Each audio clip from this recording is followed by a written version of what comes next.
Ark Raiders has been hiding some genuinely unsettling details in its world since launch, and after spending hundreds of hours combing through every map, every piece of debris, and every audio log, I found 84 that most people have never once stopped to look at.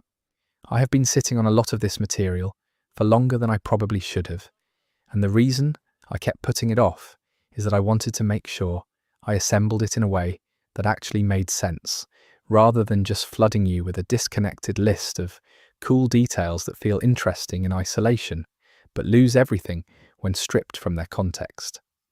The world of Ark Raiders is one of those rare game settings where environmental storytelling genuinely rewards attention in a way that almost no other game on the market does right now, and most players never get the chance to absorb it because they are either running for extraction, fighting for their lives, or both at the same time. This video is specifically about the details you only see when you slow down, when you stop moving and start looking, the environmental clues embedded in ordinary objects, the item descriptions that say more than they appear to, the layout choices that do architectural storytelling, the patterns in how the machines behave, the handwriting on walls, the things left mid-sentence or mid-action that the game never explains and never returns to. One specific choice I made when putting this video together was to cut the simpler cosmetic callbacks and weapon skin references in favour of the Easter eggs that seem to be talking to each other across locations and lore sources, because when you line up certain details in a particular order, they start to form something that the game never says out loud, but appears to be very deliberately suggesting to the audience patient enough to find it. I want to be upfront that everything here is my reading of the evidence. I am not claiming any of this is confirmed developer intent from Embark.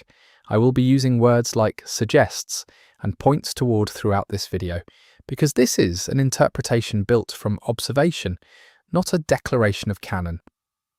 With that said, some of what I found in this process has genuinely unsettled me, and I think some of what is here will stay with you too. Before I move forward, I am counting on you to support my channel by clicking that tiny subscribe button so that we can spread these amazing videos to folks like you around the world. Thank you. Chapter 1. The World Before the Ark. Starting with the first Easter egg, and it is one I think sets the tone for everything that follows in this video, because it is a detail you have almost certainly walked past multiple times without registering it as significant. In multiple locations across the game world, on kitchen walls, in office break rooms, in small commercial spaces, you can find wall calendars. Most players glance at them and move on, because a wall calendar is exactly the kind of ambient detail that reads as generic world dressing and nothing more. It is the kind of object that game artists place in backgrounds to communicate that a space was once lived in, and you register it on that level and continue past it. But if you actually stop and look at the calendars carefully, stop and compare the ones you find across different locations over multiple play sessions, something stands out. The calendars are all turned to the same month. Not the same year, necessarily, and not different months distributed across a normal range. The same specific month appears on every calendar you find, in every residential space, in every commercial space, in every location where a calendar is findable in the game world. Now, the first thing I want to address is the obvious alternative explanation, which is that this is a texture recycling shortcut. Game development is expensive and time-consuming, and reusing the same calendar prop across multiple locations is the kind of practical decision that gets made constantly. I am not ruling that out, but the month that all these calendars are turned to is not a random selection, and that is where it gets interesting. The month is consistent with the period that the game's scattered audio logs and document fragments collectively seem to place at the edge of what the Ark's early surface presence was doing in inhabited areas. The date is not dramatically after the invasion, it is right at the threshold, right at the place in the game's implied timeline where everything was about to change, but had not quite yet. One possible reading of the uniform month is simply that people stopped turning calendar pages around the same time, because their routine stopped, because the mundane act of flipping a month forward became something no one had the headspace to do when other priorities suddenly consumed all available attention and capacity. The other reading, and this is the one that feels more deliberate when you sit with it, is that this was the last month anyone was keeping track of in the ordinary sense, and that the game is using the uniform calendar month as a subtle form of timestamp, distributed across the entire world, marking the boundary between before and after. Not because everyone died in that month necessarily, but because the concept of tracking days in the forward-looking way that a wall calendar represents stopped making sense. When your world reorganizes itself entirely around survival and immediate threat, the abstract measurement of weeks and months starts to feel like a language from another life, a system built for a kind of continuity that no longer exists. The fact that Embark apparently placed this detail across multiple distinct locations rather than just one easily found spot suggests the choice was not accidental. It was something designed to be found across different playthroughs and different maps, so that players who pay close attention would eventually notice the pattern and ask why all the calendars agree on the same month. The second thing that stands out about these calendars, and this is the detail that upgraded this Easter egg from interesting to genuinely significant in my research, is that several of them have specific dates circled. Not crossed out, not marked as appointments or deadlines in the conventional planning sense, but circled with a kind of finality in the gesture that feels different from the way you circle a dentist appointment or a friend's birthday. Some of these circles have nothing written inside them, just the circle itself, drawn around a date with the definitive quality of something being acknowledged rather than noted. And in one specific calendar, found in what appears to be a residential kitchen, one that I spent a lot of time examining in screenshots shared by the community, there is a date circled with 2 letters written beneath it, very faintly, in what looks like pencil rather than marker. Those 2 letters are OK, that is all. Just the 2 letters OK beneath a circled date on a calendar turn to the same month as every other calendar in the game world. No sentence, no follow-up, no elaboration.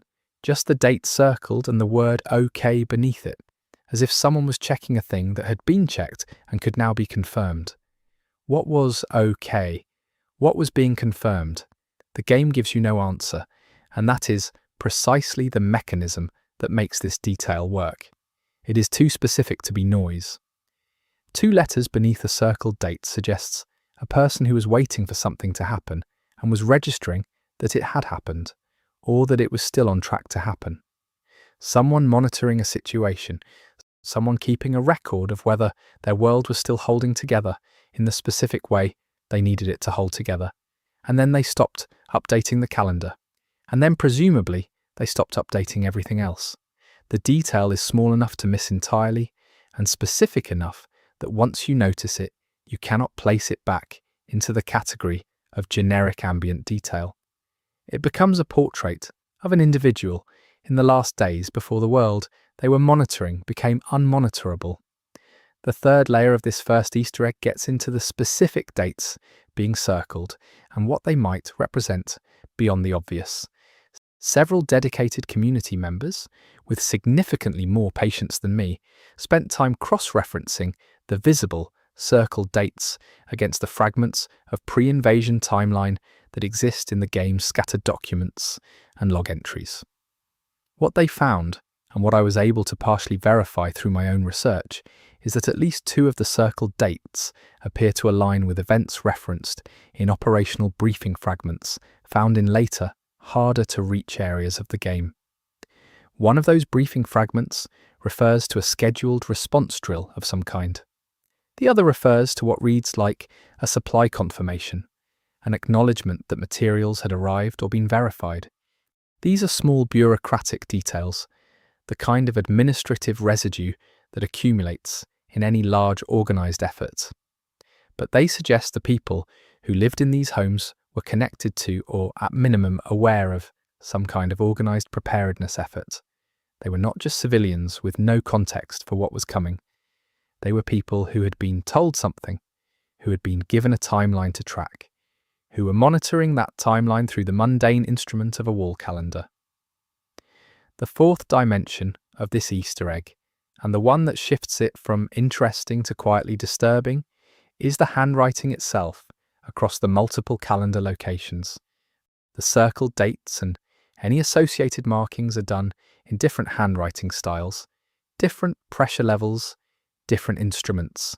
Some are in marker, some in pen, some in what looks like crayon, which points toward the possibility that at least one of these calendars was in a space shared by or accessible to children. Yet despite these variations in writing characteristics, the circled dates are consistent in what period they are marking. This is not the idiosyncratic behaviour of one person spreading across multiple found objects. These are different people, in different locations, all independently making the same gesture toward the same window of time. That kind of distributed synchronicity in the environment suggests that whatever was being tracked was not private information or personal anxiety. It was something enough people knew about that their individual responses ended up leaving the same trace across separate lives and separate spaces. Whether it was a community warning system, a rumoured evacuation window, a shared sense of dread that happened to express itself identically, or something organised and official that the game has not yet fully documented, the calendars are pointing at it from multiple directions at once. One final note on this first Easter egg before we move forward, and this is the detail that has stayed with me more than any other element in this entire opening section. There is one calendar in a location that I am deliberately not specifying because part of the value of this Easter egg is the experience of finding it yourself, where the circled date has not just been marked once. It has been drawn over repeatedly, traced multiple times in the same gesture, until the paper around the edge of that circle is nearly worn through from the repeated pressure of the pen returning to the same track. Whoever stood in front of that calendar came back to it more than once. They did not add new information on those return visits. They did not write notes or update the record. They just kept reinforcing the same circle, kept pressing the same mark into permanence, as if tracing it again and again might make what they were waiting for more real, might make the designated moment more survivable, might make the calendar into a thing they could hold on to rather than just a thing on the wall. That one detail, the circle traced to the edge of the paper's endurance, is what separates this Easter egg from a texture note and makes it feel like a document of human fear. Moving into the second Easter egg now, and this one is something you have almost certainly walked past without registering what it was saying, because it is disguised in the most ordinary possible object. Throughout the game world, in homes, offices, and small commercial spaces of every kind, you can find personal mobile devices scattered among the debris of the old world. Phones mostly, though there are a few tablet-sized objects that function the same way in terms of what they communicate. These devices are dead, obviously. The screens are off, the batteries are long exhausted, and the hardware has sat in the ruins for however long this world has been ruined. None of that is the Easter egg. The Easter egg is not the devices themselves, but the context in which they were left behind. Because in most cases, these devices are not abandoned on tables in the chaos of a fast exit, not dropped on floors during a hurried departure, not left in the middle of a space in a way that suggests someone was using them and suddenly was not. A surprising number of them, a statistically notable proportion when you start paying attention, are placed in charging positions. Plugged into wall sockets, set face down on what appear to be wireless charging pads, propped on nightstands in the specific, slightly angled way people arrange their phones when they want to be able to glance at the time from bed without picking the phone up. These devices were put away deliberately and with care, with every expectation of a tomorrow in which they would be picked up and used again. That detail, the act of plugging in for the night, carries an enormous amount of narrative weight. It is not showing you a world that ended suddenly enough to scatter everything. It is not showing you the evidence of a violent interruption. It is showing you a world that ended quietly enough, in some areas, and for some people, that those people went through their evening routines and charged their phones and went to bed.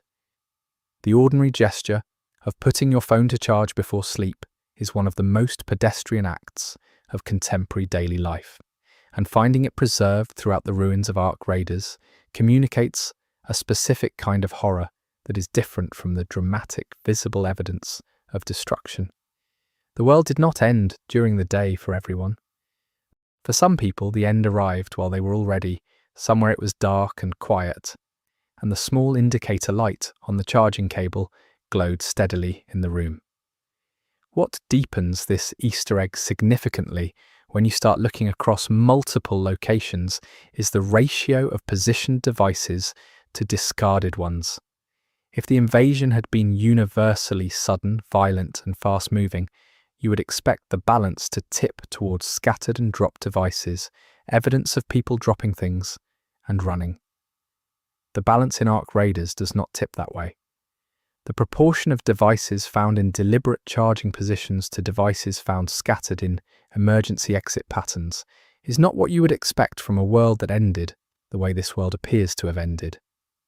The distribution suggests the arc of the invasion's early phases was more gradual and uneven than the surface narrative of a catastrophic Ark descent would imply. Some areas were taken suddenly. Other areas had time. Had enough time that people finished their evenings. Had enough time that the ordinary rhythms of life continued past the moment when the world was already changed in ways those people had not yet registered. There is also the question of what those devices were receiving in their last hours of charge while the owners slept. Several of the phone-like objects in the game have small hardware notification indicators still partially functional, tiny amber or green lights built into the device body that were designed to blink when an unread message or alert arrived. In a game world without power infrastructure, these lights should be dark. But the fact that these indicators exist as findable details in the game suggests their state is meaningful, and several of them, in specific locations, are blinking. Not because they have power, because the game's design has chosen to represent them as having been blinking as a permanent record of their last active state, as an indication that something arrived, something pinged, something sent a notification to a device that was charging in an empty room while the world changed outside, and no one was awake to see it. The nature of that last notification is something the game deliberately does not tell you. It could have been anything: a news alert, a message from a family member, an emergency broadcast. All of those are plausible in the context of the game's world and its implied timeline. But the one that the law points toward most strongly, when you assemble the evidence from multiple sources, is some form of warning. A notification that was trying to reach someone who was asleep, carrying information that would have mattered if it had been received in time, arriving in a charging phone's notification queue in the dead of night and blinking its small light into an empty room where no one was awake to see it blink. The notification that would have changed things if anyone had been awake to read it. That is the story the charging devices are telling when you take the time to read it. Continuing to the third Easter egg, and this one shifts from personal objects to something created by a child, which changes the emotional register of the discovery completely. In multiple residential locations scattered across the game's maps, you can find drawings, crayon drawings, marker drawings, the kind made by someone young enough that the proportions are approximate, and the colours are chosen more for the pleasure of the colour itself than for any representational accuracy. Most of these drawings are on paper, found on refrigerators or corkboards or school-style notice boards pinned to walls. A few are drawn directly on wall surfaces, in the way very young children draw on walls before they learn that walls are not for drawing. The majority of these drawings depict the kinds of things children typically draw across every era and culture. People in simplified form, houses with smoke rising from chimneys, animals rendered as their essential shapes, figures holding hands in the universal, symbolic vocabulary of childhood art. Standard content, expected content, the kind you encounter and feel the appropriate wave of sadness about, and then continue past because it reads as ambient emotional texture in a ruined world. But there is a specific subset of these drawings, in particular locations that require more attention to notice, that are different from the rest, in a way that stops you once you see it. These drawings depict the sky, not clouds, not the sun, not birds in simplified V-shapes. The sky with things in it that should not be in a child's drawing of the sky. The children who made these drawings used whatever colours were available to them, and what they chose for the shapes falling through the sky in these particular drawings is orange and red and yellow, the colour vocabulary of fire and heat. And the shapes themselves are not the round blobs children typically use for meteorites or shooting stars in naive drawing style. These shapes are angular. They have internal geometric structure. They have what looks like intentional edge definition in the way the child reinforced the outlines. They look architectural rather than natural. They look, in the most direct interpretation, like machines. These are not drawings of a meteor shower. They are not drawings of something from a picture book. They are, in one possible and very pointed reading, drawings made by children who looked up at the sky during the period before the ark fully arrived at ground level and drew what they saw. Children who saw objects in the sky that did not belong there, that were angular and structural and falling, and who processed what they saw by making art about it. The way children process most things they observe and do not fully understand. If this reading is correct, these drawings are eyewitness accounts. They are the visual testimony of observers who happen to be of an age where the only available processing tool was a crayon and a piece of paper. The sky had already been changed before anyone on the ground was ready to deal with what was in it, and the children saw it before the adults had fully accepted what they were seeing.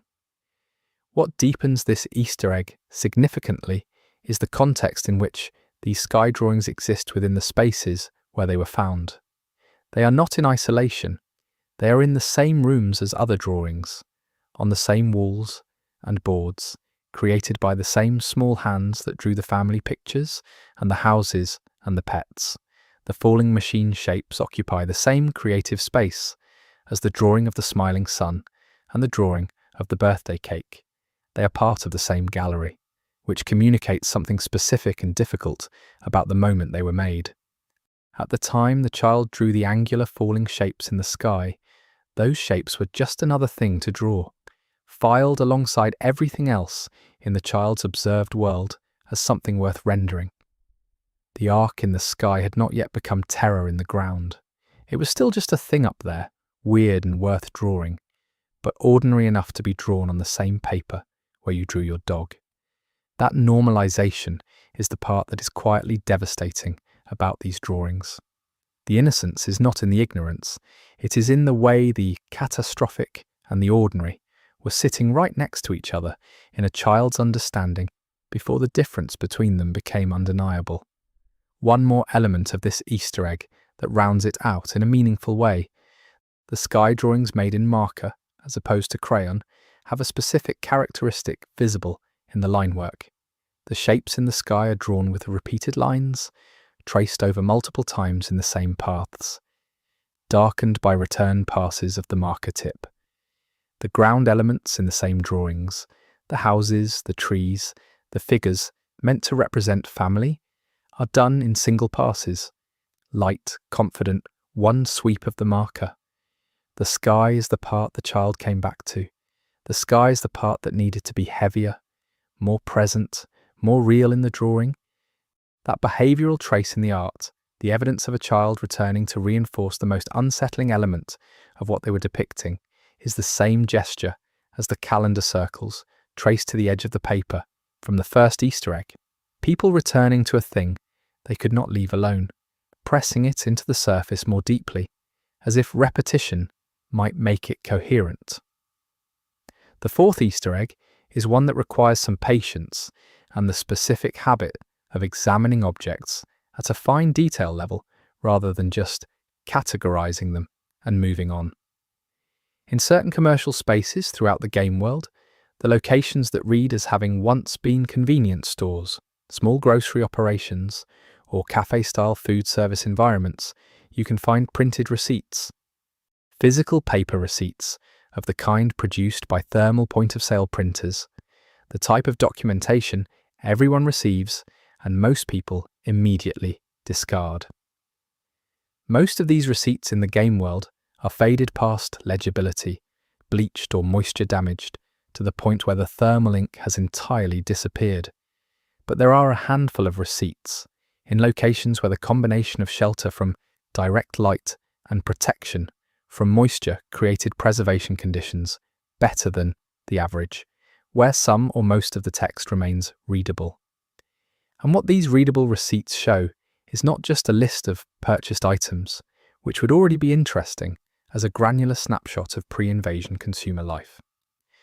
What they show is the date and time of the transaction, encoded in the standard format of point-of-sale documentation.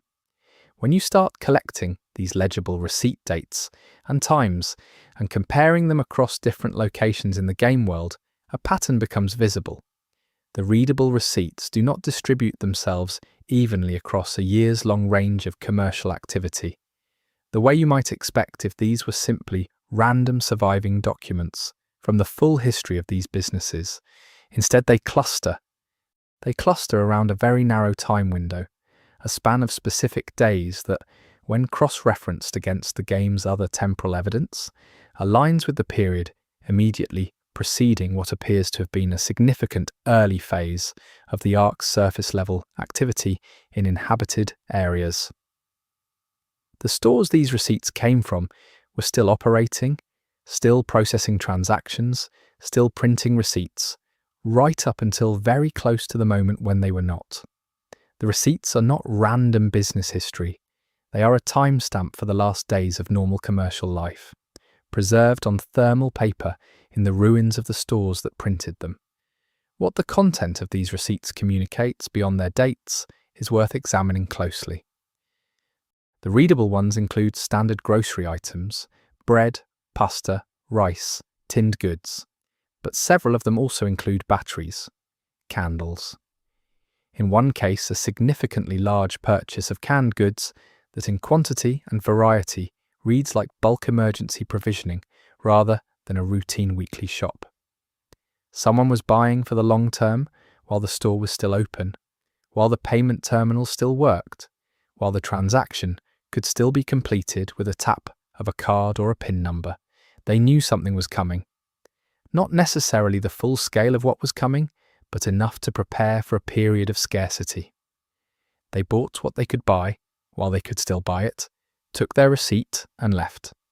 And the receipt is still there in the ruins of the store that printed it, evidence of that specific person's specific act of preparation in the specific window before preparation stopped being possible. The last detail about the receipts that elevates this Easter egg into something more than interesting is the payment methods visible on the legible copies. The majority show card-based transactions, contactless payments, the kind of frictionless economic activity that depends on live financial infrastructure, working bank systems, functioning payment networks. These are not cash transactions. These are transactions processed through a system with many layers of institutional support behind them. The payment terminals were connected, the banks were processing, the infrastructure was live. Whatever came next came fast enough that the economic machinery of the old world was still fully operational right up to the threshold of the change. There was no pre-collapse financial disruption, no emergency bank closure, no withdrawal of services that would have signalled a gradual ending. The system stayed on until it went off, and the thermal paper record of the last transaction in each of these stores is still sitting somewhere in the ruins, printed proof of a world where buying bread with a tap was still something that worked. The fifth Easter egg shifts from civilian consumer evidence into something more operational and more deliberate.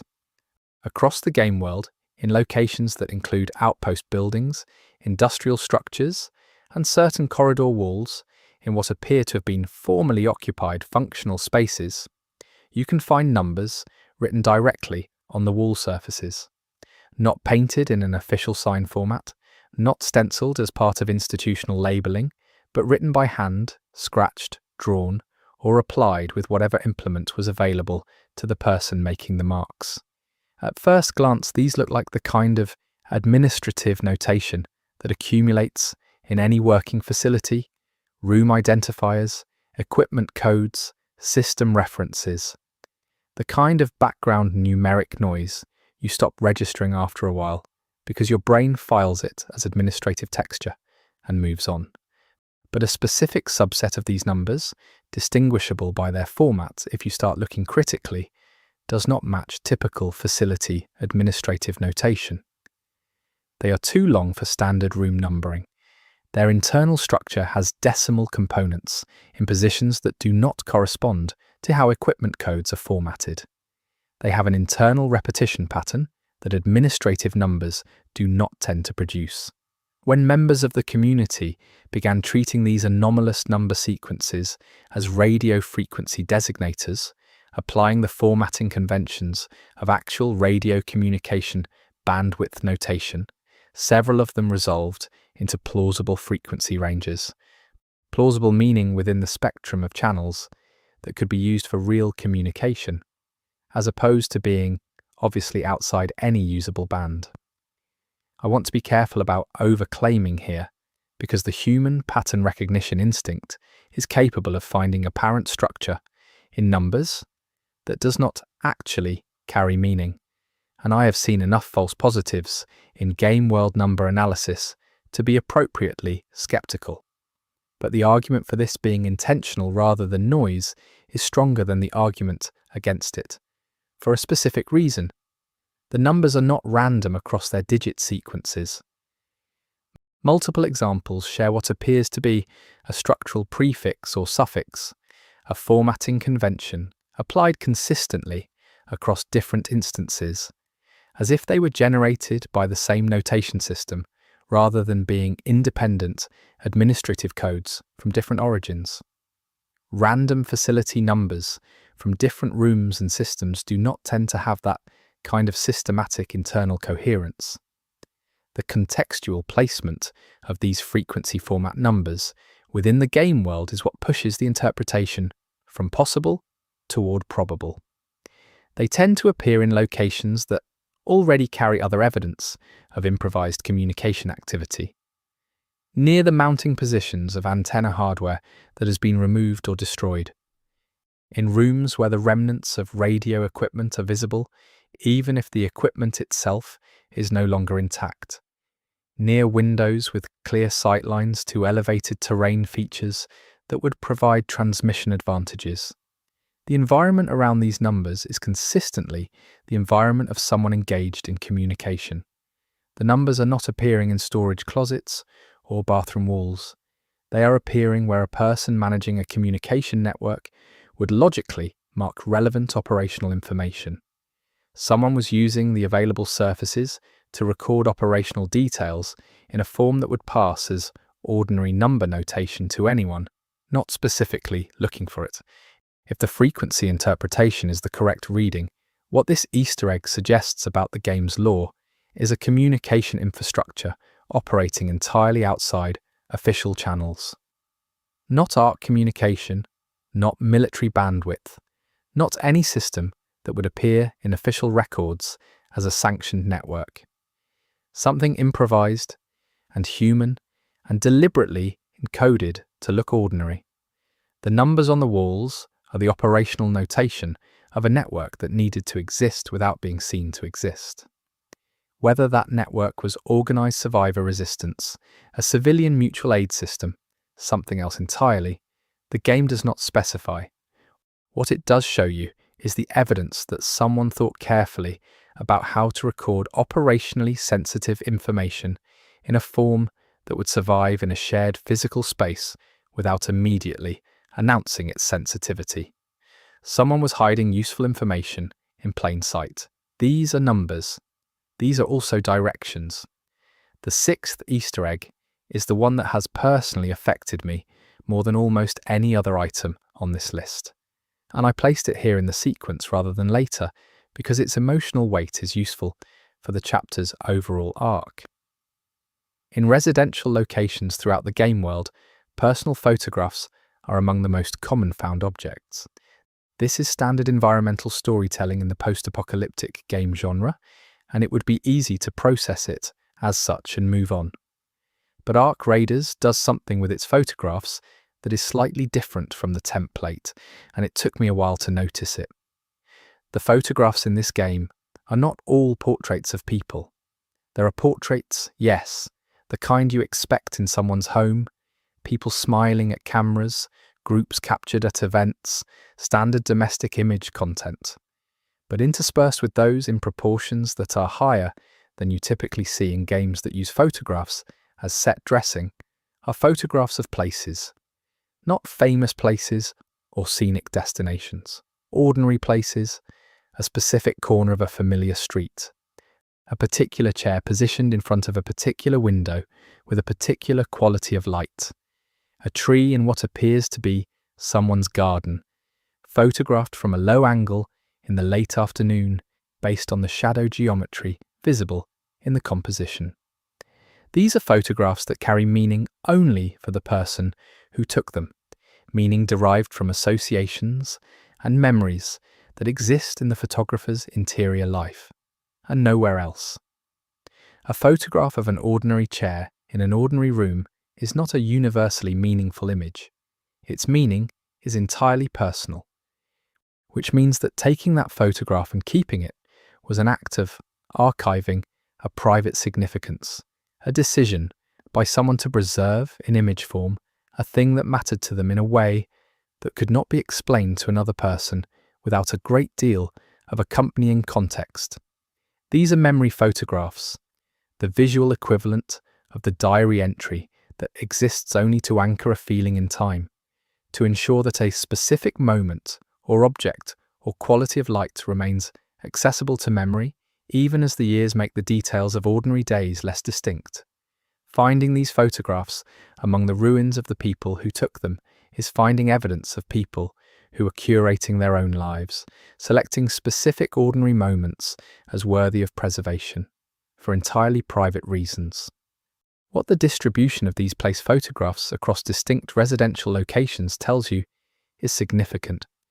If they appeared in only one home, you might read it as one person's particular photographic sensibility.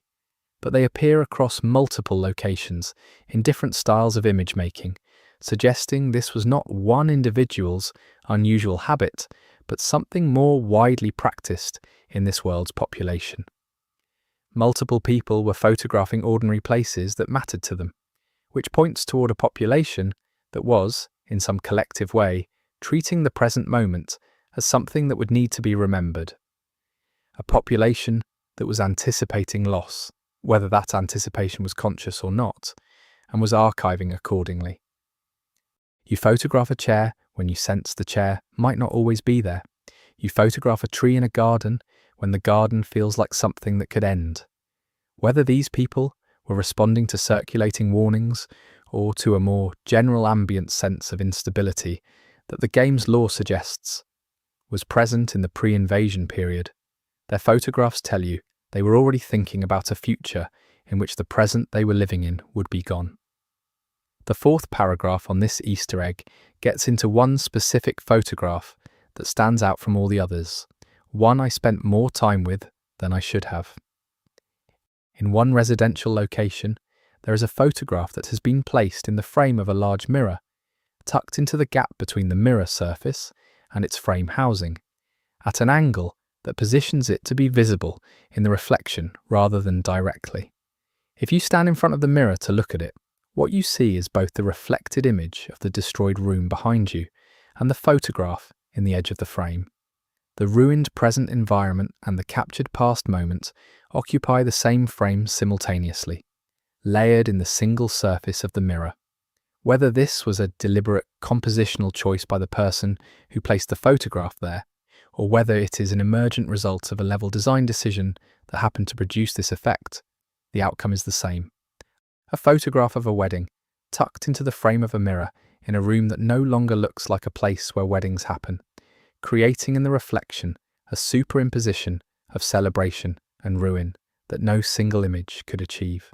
The past and the present, both real, both visible, occupying the same rectangle of reflective surface. The fifth element of the wedding photograph Easter egg, and the one that most directly connects it to the game's broader themes, is a detail visible in the photograph itself if you examine it closely enough to look past the people in the foreground and into the sky behind them. The wedding was outdoor. Trees are visible at the edges of the frame. The clothing is consistent with the game's implied pre-invasion contemporary period. And above the tree line, faint enough to miss on a first look, there is a trail in the sky, a straight white line crossing the upper portion of the image, the kind of mark left in the sky by an object moving at high altitude and significant speed. It could be an aircraft trail, the background noise of the old world sky that no one at a wedding would pay any attention to, or it could be something else. Given the pattern of sky-related details that this game embeds across its environmental storytelling, the trail in the photograph's sky is at minimum a deliberate visual choice by the people who created this image prop. The sky was already being written. The wedding guests did not look up. The camera captured it anyway. The seventh Easter egg involves military and quasi-military documentation, and it builds on the evidence from Easter eggs 1 through 6 by pointing toward institutional rather than individual knowledge of the approaching catastrophe, spread throughout the game world in locations associated with official or semi-official occupation, organized facilities, command positions, outposts with chain of command structure. You can find operational documents, orders, briefings, assessments, the paper infrastructure of organized response. Most of these are heavily damaged and illegible, which functions as expected attrition on paper materials in an abandoned environment. But the legible fragments reward careful reading because of what is missing from them as much as what they contain. These documents, in multiple instances across different locations, have had portions of their text physically removed. Not obscured with a redaction marker, physically removed. Cut out, torn away, a section of the document gone from the page, leaving a gap in the text where information used to be. The surrounding text, the parts of the document that remain legible on either side of the removed sections, is what makes this Easter egg functional. Because the text around a gap describes the gap even when the gap's content is absent. Headers reference the section removed. Contextual language on either side of the cut section describes the kind of information that the missing portion contained. And across multiple examples of these physically redacted documents, the language surrounding the absent sections consistently suggests that what was removed was location information. Coordinate references, geographic identifiers, the positional data that tells you where a specific thing is or was supposed to be. Someone removed the locations but left the documents.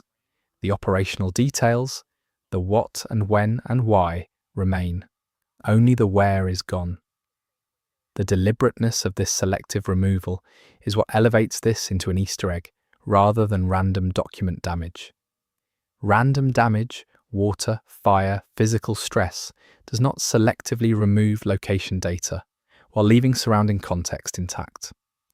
That kind of selective removal requires the application of tools and the application of judgment, a decision about which specific information needs to be absent from the document while the rest can remain. Someone went through these documents and cut out the coordinates, not destroyed them entirely, not rendered the whole document illegible, specifically removed the geographic information and left everything else, which suggests the removed information was valuable enough to take with them, or sensitive enough to prevent others from finding, or both. The where mattered enough to protect separately from everything else, in the document. The eighth Easter egg involves the printed media of the old world, the newspapers and publication pages that appear throughout the game as degraded paper artifacts.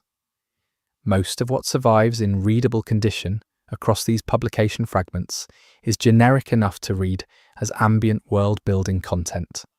Economic stories, cultural events, the background noise of a media environment generating its normal daily volume of content.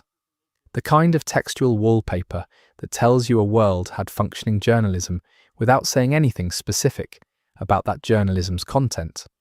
But there are specific headline fragments in specific locations where the preservation conditions favoured legibility that do not fit the generic ambient category. These are headlines about something specific, something observed, something that was officially characterised as unremarkable, but that the fragmentary language of these headlines describes in terms that suggest the characterisation and the reality were not entirely aligned. The specific fragment that has drawn the most sustained community attention, and that I spent the most time attempting to read and cross-reference, describes in its partially legible form an object or objects in orbital space exhibiting behaviour inconsistent with known satellite trajectories. The exact wording varies slightly across different community members' readings of the image, because the damage to the publication makes precise transcription difficult, but the core content is consistent. Something was in orbit. Something was tracked.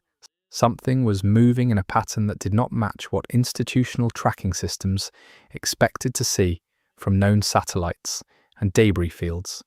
And this was noted in a newspaper, in what appears to be an inside section story, not front-page coverage, not emergency special edition.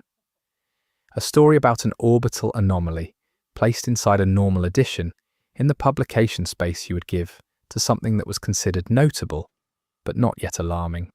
The orbital anomaly described in this newspaper fragment, if it corresponds to the early phase of arc activity in the game's lore, suggests the arc was physically detectable in its approach for long enough that public-facing media was covering it at some level of reportage, not screaming about it, not treating it as a crisis, but noting it, which means institutional awareness of something anomalous in orbit predated any public crisis response by long enough for journalists to write about it, for editors to decide to publish it, for the paper to be printed and distributed.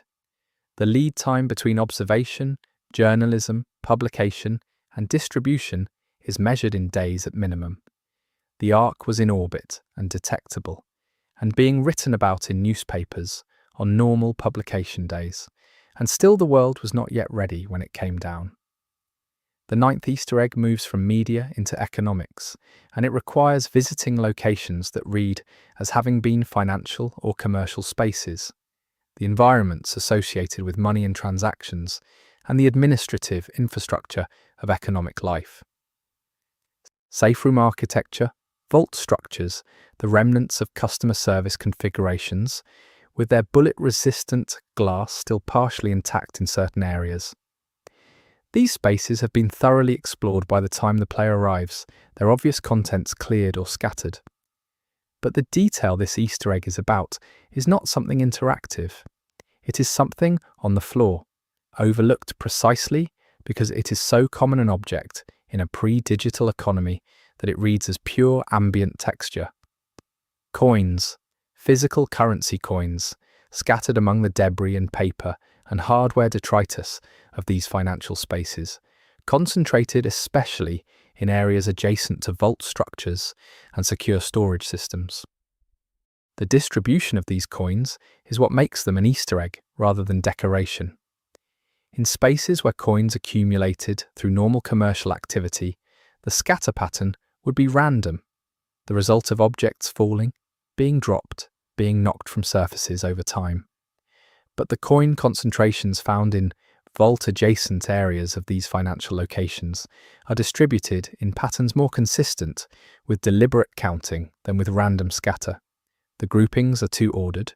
The proportions between denomination types are too deliberate. Several groupings are in the partial stack formation, produced when someone is counting out specific amounts, with some coins still retaining the orientation of being counted from hand to surface, rather than randomly deposited.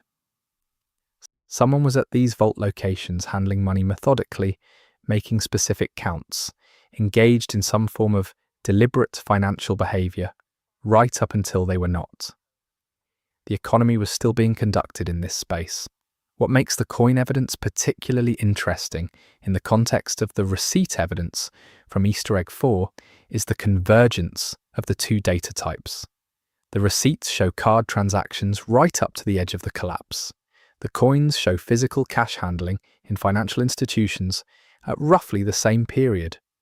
These two forms of economic evidence point at the same window of time, the same pre-collapse period, showing the same thing from two different angles. The economy was live. Transactions were happening. The machinery of commercial life was running in all its forms, digital and physical, and then it was not. There was no economic warning signal that preceded the larger catastrophe. The market did not crash first. The banks did not close. Commerce continued right up to the edge, and the coins are still sitting in their counted groupings in the financial spaces that held them, waiting for an accounting that never came. The 10th Easter egg is in an educational space, and it is one of the most pointed uses of ordinary content to make an extraordinary observation. In what appear to have been schools or learning environments across the game world, identifiable by their architecture, furniture scale, and general layout, you can find lesson material left on classroom surfaces. Boards with problems on them, schedules pinned to walls, the residue of an active learning environment. The content visible on most of these surfaces is entirely ordinary education material. Mathematics problems at various difficulty levels, language exercises, science diagrams showing systems and cycles, geography content, normal school content from a normal school environment, and it reads as the expected kind of ambient detail in a ruined civilian space. But in one specific location, in a classroom whose other surfaces contain the standard educational content you would expect, there is a board with a different kind of content visible. The board is partially erased, the kind of partial erasure that happens at the end of a session when someone cleans the board but does not complete the job, leaving fragments of the lesson visible through the imperfect erasure. What is visible through that partial erasure is not curriculum content. It is discussion questions. The format of the still visible text is the format of classroom discussion prompts, the kind of open-ended framing questions a teacher writes at the start of a participatory lesson. And the content of these visible questions is not subject matter content. It is civic thinking content. The kind of questions asked in a class designed to develop critical reasoning about how people navigate social reality. The visible questions include what appears to be phrasing about how to behave when rules change unexpectedly, and what appears to be phrasing about how to evaluate competing authorities when different sources of information conflict. These are not unusual questions for a thoughtful contemporary curriculum. They're exactly the kind of critical thinking exercises that educators have been developing for decades in response to the increasing complexity of the information environment. In isolation, in a non-ruined classroom, they would read as standard civic education. But in the context of the game world, in a space that has been destroyed by the specific circumstances that those questions happen to be most relevant to, the questions read differently. They are asking exactly the right questions for the situation the Ark invasion created, where previous rules no longer apply and where competing authorities are giving conflicting information, and where the ability to navigate those conditions without a stable institutional framework is precisely what determines survival. The questions were being asked before anyone needed the answers urgently. The curriculum had arrived at the right topic before the urgency arrived. And then the board was partially erased, as if someone started cleaning up at the end of a normal lesson day and never finished. The 11th Easter egg is one that requires looking at the outside of buildings rather than their interiors, which is a different kind of attention from what exploration gameplay typically trains you to practice. In multiple locations across different map areas, certain structures have flagpoles or flagpole equivalent structures visible from exterior perspectives. Weather, time, and the various forms of arc-related damage have done significant work on these structures, so that in many cases what remains of the flag itself is a fragment of fabric rather than a complete banner. But in a notable proportion of the visible flagpole structures across the game world, the fabric remains, whatever is left of it, is positioned at the midpoint of the pole rather than at the top, not hoisted to full position, not removed entirely, halfway up the pole, half-mast, the global human gesture of mourning and memorial, of acknowledging a loss of significance, of marking a period of collective grief. The flags in Ark Raiders are at half-mast. They were lowered before whatever specific event brought each location to its current state. The lowering was done at some point before the abandonment, before the destruction, before the point at which the person who would have been responsible for the flag stopped being in a position to tend to it. Someone took the time, in the midst of whatever was happening, to lower the flags. That act requires a decision. It requires a specific person to perform the specific physical action of lowering a flag as an institutional response to a loss being acknowledged. That decision was made. Those flags were lowered, and then they were left in the lowered position when the person who lowered them was no longer there to raise them back or lower them further or remove them. The timeline question with the flags is what makes this Easter egg particularly interesting for lore purposes. If the flags were lowered as a response to the first significant Ark surface engagement in their area, as an immediate civic acknowledgement of the deaths that engagement caused, then the flags are evidence of an institutional response that was still functional, still capable of issuing and executing symbolic orders in the immediate aftermath of first contact. That would suggest a level of organizational coherence surviving into the early invasion phase that is interesting in its own right. If the flags were lowered for a different reason, for a loss that predated the Ark's arrival, for a death or a disaster that the game's accessible lore does not describe, then the half-mast flags are pointing toward an event the game has not yet told us about. A loss that was significant enough to lower flags across multiple locations, acknowledged and marked before the Ark, made every subsequent loss irrelevant. The flags are at half-mast and the reason matters, and the game has not told you the reason. The 12th Easter egg closes this first chapter and serves as the chapter's closing act, connecting every preceding detail into a single image. It requires looking at clocks, not just noticing them as part of the environment, but specifically noting the times they display and comparing those times across locations. In a world without power infrastructure, clocks stop. They become preserved records of the last moment electricity was flowing through them, or in the case of battery-powered and mechanical clocks, the moment their power source ran down. The game's clocks are frozen, as expected, but the community noticed something that became one of the most discussed observational claims in the Ark Raiders player base. Across multiple clock-containing locations in the game world, a statistically significant proportion of the stopped clocks display times within the same roughly 90-minute window of the clock face. Not the same exact minute, but the same general range, consistently across enough locations to strain the explanation of coincidence. The methodology of this observation is worth engaging with critically. Clock faces in game environments are often set by artists to visually appealing positions that favour certain quadrants of the clock face for compositional reasons. 12 o'clock, 3 o'clock, 10:15. These positions read well visually, and artists sometimes default to them. But the clustering documented for Ark Raiders is not in one of those visually preferred positions. It falls in a range of the clock face that is not particularly compositionally interesting, which weakens the artistic default explanation and strengthens the argument that the clustering is intentional placement of a specific time reference. If the power infrastructure failed across a wide area during the approximate time window that the clustering suggests, and that failure was caused by the Ark's initial infrastructure attack, then the clocks are a distributed timestamp across the entire game world, pointing at the moment the lights went off. The time that the clustering points toward is deep in the night, past midnight, well before dawn, the hours when the maximum proportion of any given population is asleep. If the Ark moved against power infrastructure during that window, doing so maximised the number of people who were already asleep when the lights went out.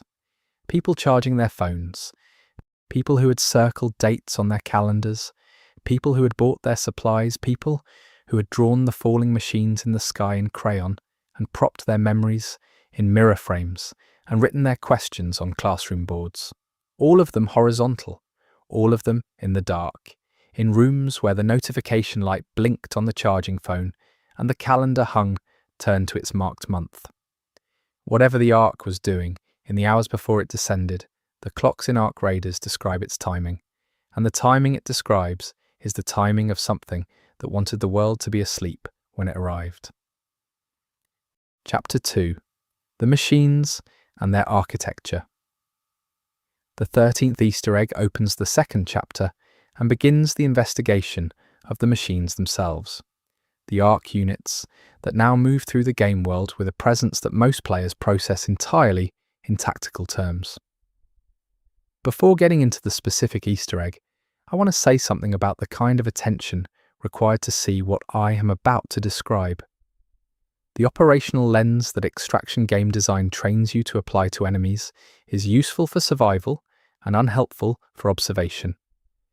To see the machines as the lore sources they are, you have to do something that goes against the game's core incentive structure, which is to stop treating them as threats and start treating them as subjects. Watch them without engaging them. Give them time to be themselves rather than time to be your problem. This is inconvenient and occasionally fatal as a gameplay strategy. It is also the only way to notice that certain machines are doing things that have no tactical explanation. The patrol route patterns of specific Ark units, which is the substance of this 13th Easter egg, became the subject of community analysis after multiple players independently reported feeling that certain machine routes seemed more deliberate than standard pathfinding behaviour would produce. The paths were too clean, too internally consistent, too geometrically intentional. When the community began mapping waypoint positions for specific machines over extended observation sessions, allowing the machines to complete multiple full patrol cycles and recording the coordinate positions of those cycles, the shapes that emerged from the mapped routes were not what you get from simple navigation algorithms working around environmental obstacles. They were shapes with internal geometric coherence, shapes with symmetry, shapes that looked, when overlaid on the map, like something was being traced intentionally rather than something being navigated around incidentally. The interpretations of these traced shapes have varied across the community, depending on how the mapped route data is analysed. Some of the shapes have been read as partial coordinate grid references, as if the patrol path is tracing a set of map coordinates that correspond to locations elsewhere in the game world.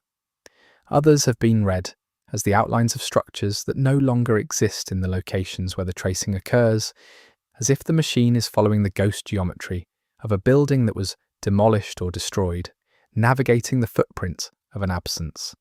And some, most intriguingly, appear to trace patterns whose directionality consistently points towards specific locations elsewhere in the map, as if the patrol path is a slow-motion arrow made from movement rather than from signage. These interpretations are not all equally well supported, and I want to be clear that the mapping methodology is complex and the shape readings require some inferential generosity. But the fact that the shapes are consistent across multiple observation sessions, that the machine traces the same shape every time it completes the cycle, means the shape is encoded in the behaviour rather than emerging from random variation. Whatever is being traced is being traced deliberately, whether by design intent in how the patrol was programmed or by something more narrative within the lore.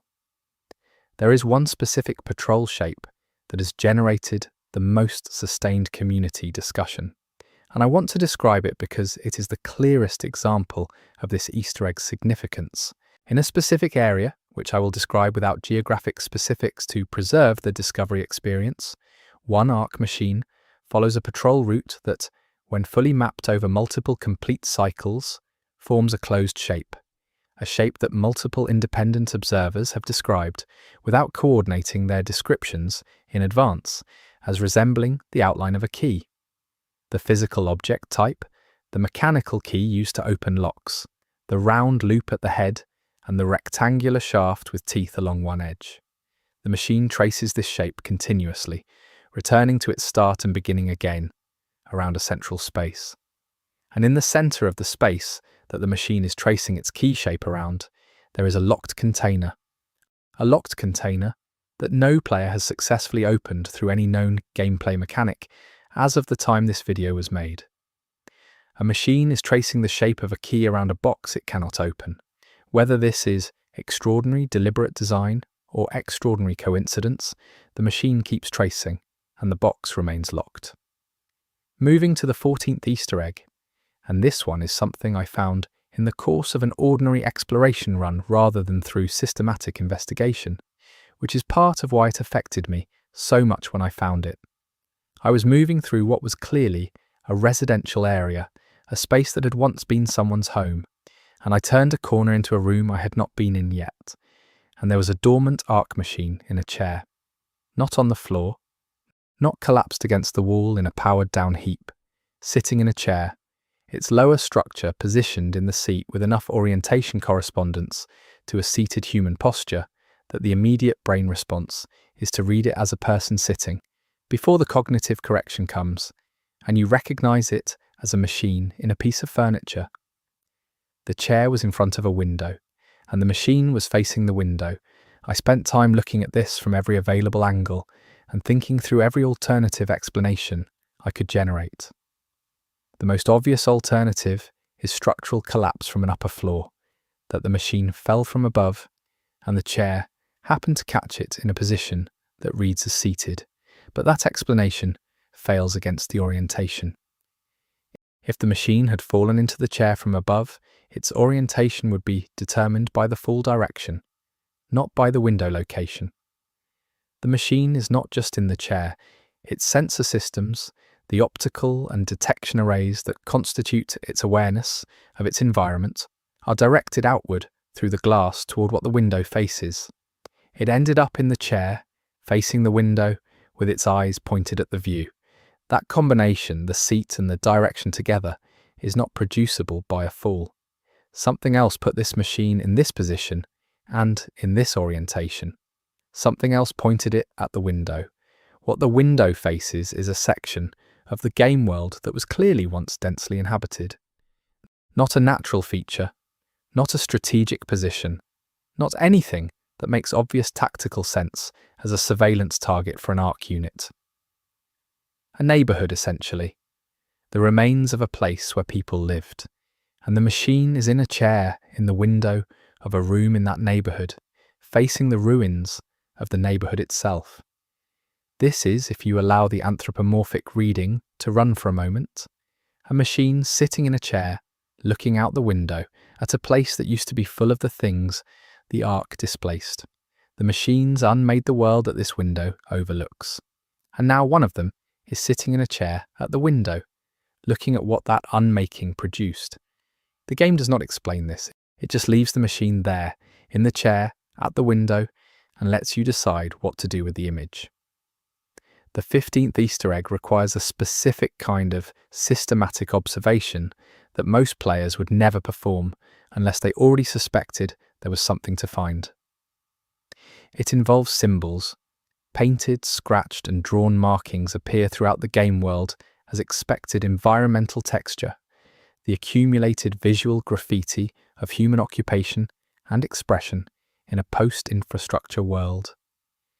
Most players register these as ambient content and do not examine individual marks for distinguishing characteristics, but a subset of these symbols, visually distinguishable from the generic graffiti around them by specific characteristics of their form and application, appear in positions where they would fall within the operational detection range and sightline of regular ARC machine patrol routes. And what extended observation has documented carefully and repeatedly is that ARC machines consistently navigate around the spaces marked with these specific symbols, not all markings, not random graffiti. These symbols, the machines reroute around them. The behavior documentation for this Easter egg is more robust than for some others on this list because the effect is repeatable and testable. You can return to these locations across multiple sessions and observe the same avoidance behavior consistently, which means it is encoded in the machine behavior rather than being a one-time environmental quirk.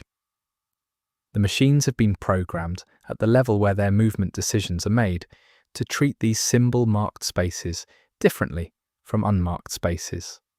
What remains open is why, and that question has generated the most productive debate this Easter egg has produced. The most practically interesting reading is that the symbols are functional deterrents developed by someone with technical knowledge of ARC machine sensor systems. Someone who understood how the machines process visual information well enough to identify a visual pattern that disrupts or redirects their navigation. This would represent an enormous practical survival tool if true, and the existence of such a tool deployed across the game world in specific strategic locations implies the existence of a person or group with sophisticated technical capability who is working to develop and deploy it. The research notes that make this reading most compelling are what I mentioned earlier, the handwritten observation tallies adjacent to some symbol applications that suggest someone was empirically testing this technique over time. Return visits, recorded outcomes, refined placement. This is not a folk remedy or a superstition. It is applied research. Someone watched the machines, identified the pattern, designed the counter, tested it, documented the results, and refined the application. That kind of systematic investigation of ARC machine behavior, pursued outside any official or organized context with materials found in ruins, represents exactly the kind of story about human resilience and intelligence that the game's environmental storytelling seems most interested in telling. The symbols are the output, the notes are the method. Together, they are the biography of someone who decided that understanding was the best available tool in a world full of machines. The 16th Easter egg gets into the geometry of damage and what arc weapon discharge leaves behind. In locations where arc machines have recently and significantly attacked, the scorch marks, burn patterns, and material displacement on the surrounding surfaces carry information about the attack if you take the time to read it. Most of this information is tactically relevant in an obvious way: angle of attack, energy dispersion, probable unit position. The expected information you would pull from a crime scene or a battlefield for operational intelligence. But in the locations where arc attack evidence is well preserved and the overall site geometry is intact enough to map, the spatial distribution of multiple scorch marks within a single attack site sometimes produces something unexpected when you step back far enough to see the overall arrangement rather than the individual marks. The pattern that appears in these aggregated scorch mark distributions in specific locations where the preservation conditions and the geometry allow it to be clearly read is constellational. The arrangement of multiple attack marks within the space corresponds, in at least 5 documented locations across community investigation, to recognizable star pattern geometries. Not the same constellation in every location, which would be too uniform to be compelling. Different patterns in different locations, but all drawn from the same catalogue of identifiable sky formations. The Ark's weapons are leaving marks on the surfaces of the world that trace the shapes of the sky the Ark came from. whether this is embedded in the machine systems as a kind of deep geometric memory, a spatial language derived from the ark's orbital origins that expresses itself even in the mechanics of its weapons, or whether this is a coincidence of attack geometry that happens to match constellation shapes often enough to be documented. The 5 documented examples are too patterned to dismiss entirely. The ark is writing its origin on the surfaces it damages, in the shapes of stars. The 17th Easter egg is about a toy, in a location that requires deliberate off-path exploration to find there is a dormant ark machine in a state of inactivity that is consistent with its other dormant counterparts across the game world. Except for one visible difference, this machine is holding something. Not a weapon, not any component associated with its operational function. A small object, clearly human manufactured, clearly designed for a very young person, with the rounded forms and simple aesthetic that characterizes objects made to be safe and engaging for small children. Some of the original material color is still visible despite the weathering. The object is a toy, and the arc machine is holding it. The grip is not incidental or loose. The object is positioned in the machine's appendage structure in the secure, deliberate way that an object is held when the holder intends not to drop it. Like something being carried on purpose, like something being kept, there is no narrative context attached to this scene. No log entry in the vicinity that explains how a child's toy came to be in the possession of an arc machine, or how the machine came to be holding it in a way that looks intentional. The game just presents the image and leaves the interpretation work to you. The most conservative reading is that arc machines gather materials as part of their operational behavior. That collection is a function they perform, and this toy is simply an object the machine picked up among others, because collection does not require the objects collected to have any specific characteristic. But the holding posture makes that reading difficult to sustain fully. Objects collected for bulk material processing are not held in the careful, secure grip visible here.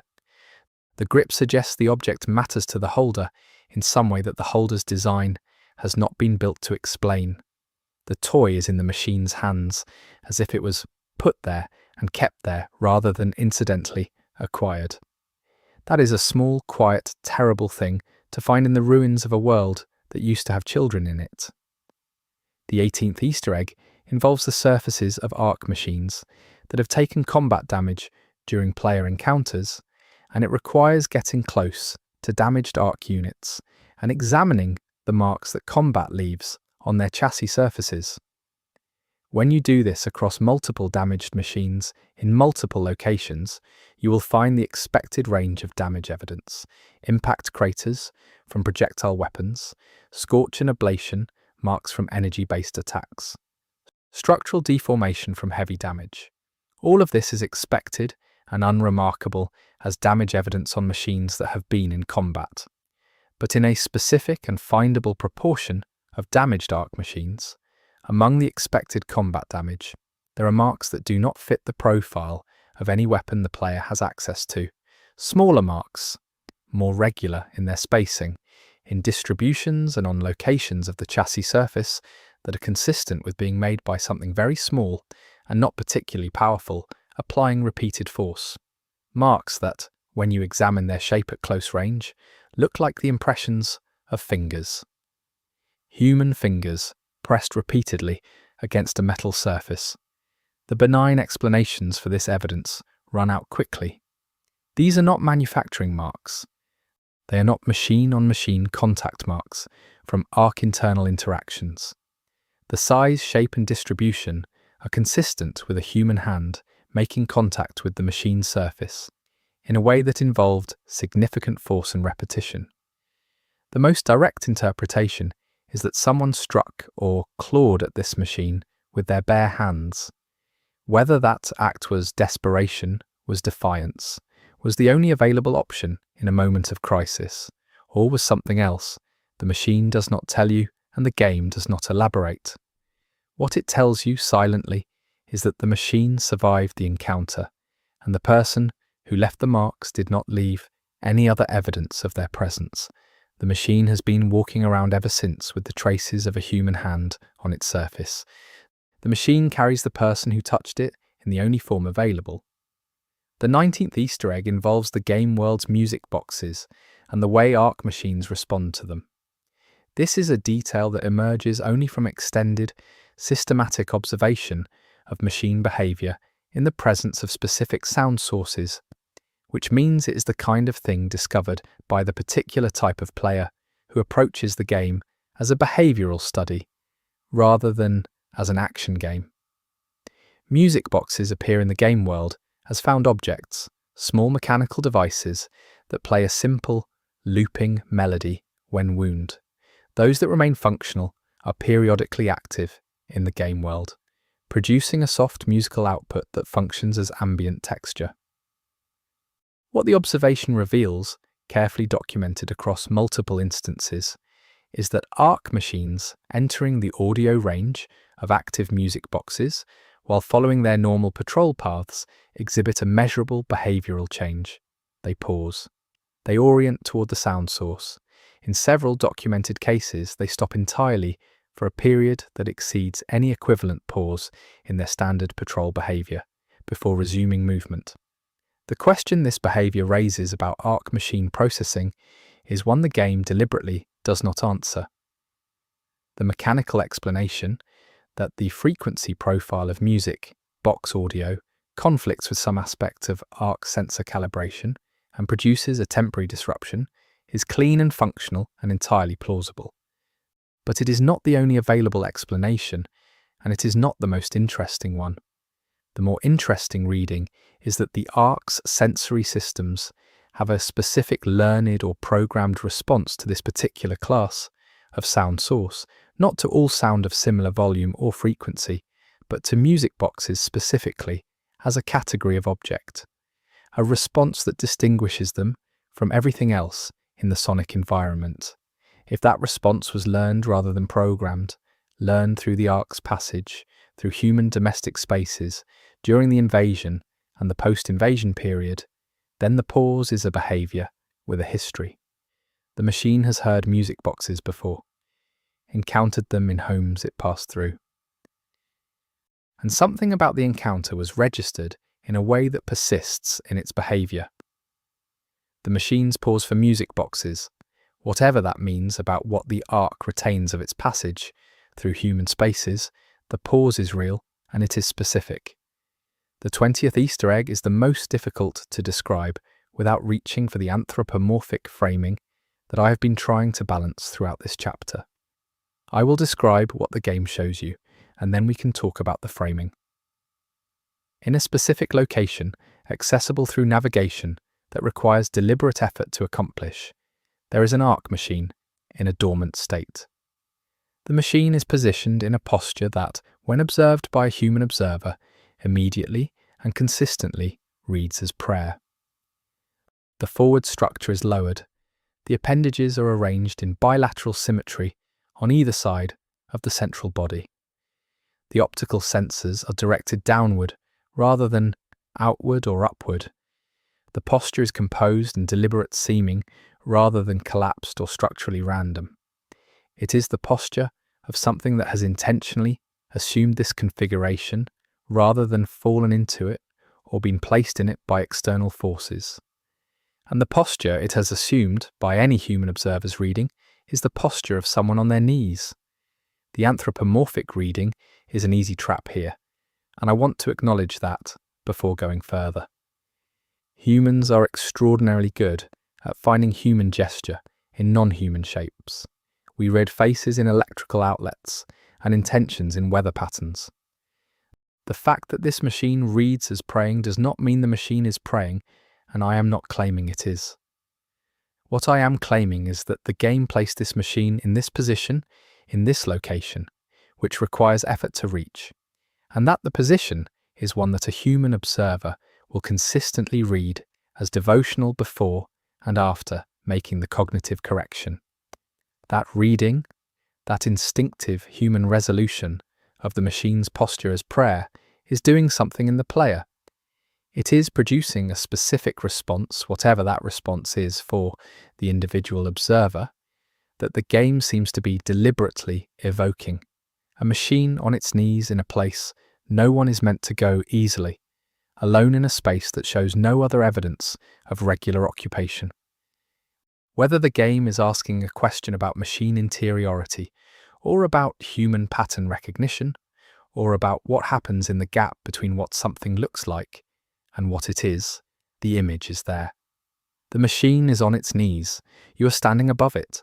The game is watching you decide what to make of that. The 21st Easter egg is a numbers puzzle embedded in the surface markings of ARC machines themselves, specifically in their serial number identifiers. Serial number markings on ARC units are visible as etched or printed sequences on chassis surfaces, most easily observed when lighting conditions are favourable and the machine is stationary. The community's effort to systematically collect and catalogue these numbers produced a catalogue large enough to allow pattern analysis, and the analysis produced something unexpected. A specific subset of ARC machines have serial numbers that deviate from the apparent standard format in a consistent way. Instead of following the alphanumeric structure that the majority of machines conform to, these machines have serial numbers that include a secondary numerical block whose formatting does not match the primary identifier's logic. When these secondary blocks are isolated from the full serial and treated as independent data, a subset of them, when interpreted as date expressions in a specific format, resolve into dates that correspond to events referenced in the game's lore documents. The correspondence is not universal across all anomalous serials, but the machines where the correspondence appears are not uniformly distributed through the game world. They cluster. The machine with a serial date block corresponding to the implied timing of an early ARC surface engagement is located in an area whose environmental evidence is consistent with being one of the first inhabited zones the ARC reached.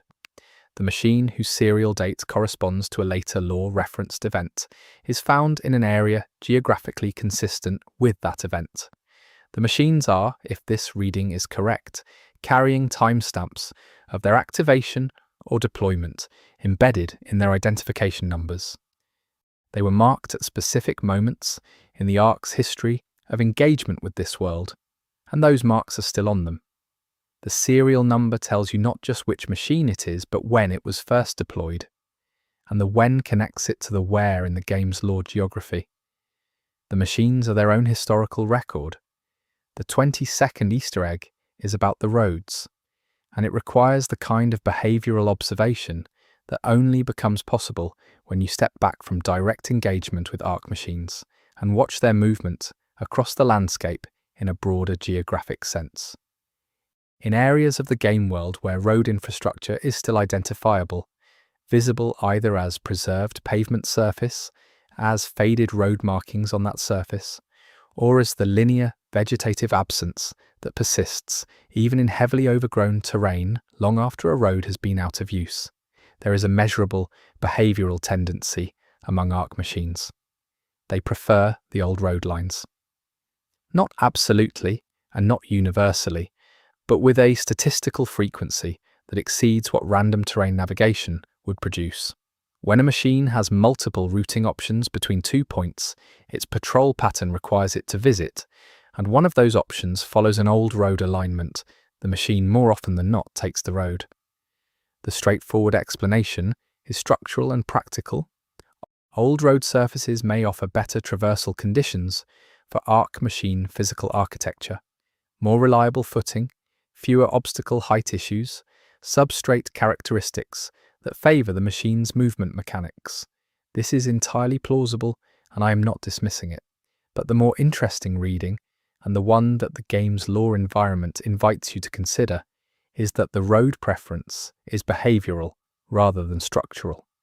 That ARC navigation systems were derived from, or trained on human geographic data, that the road network exists as a layer in how ARC systems understand and move through space, and that even in a world where the roads no longer perform their human functions, the arc still moves through the geometry that human hands laid down across the landscape. The road builders are gone. Many of the roads themselves are barely distinguishable from the land around them, and the machines follow them anyway, tracing routes drawn by people they replaced, in a world those people no longer occupy. The 23rd Easter egg is singular, and I want to give it the space it deserves. There is one arc machine in the game world, found through deliberate exploration in a location removed from main traffic paths, that has a name engraved on its chassis.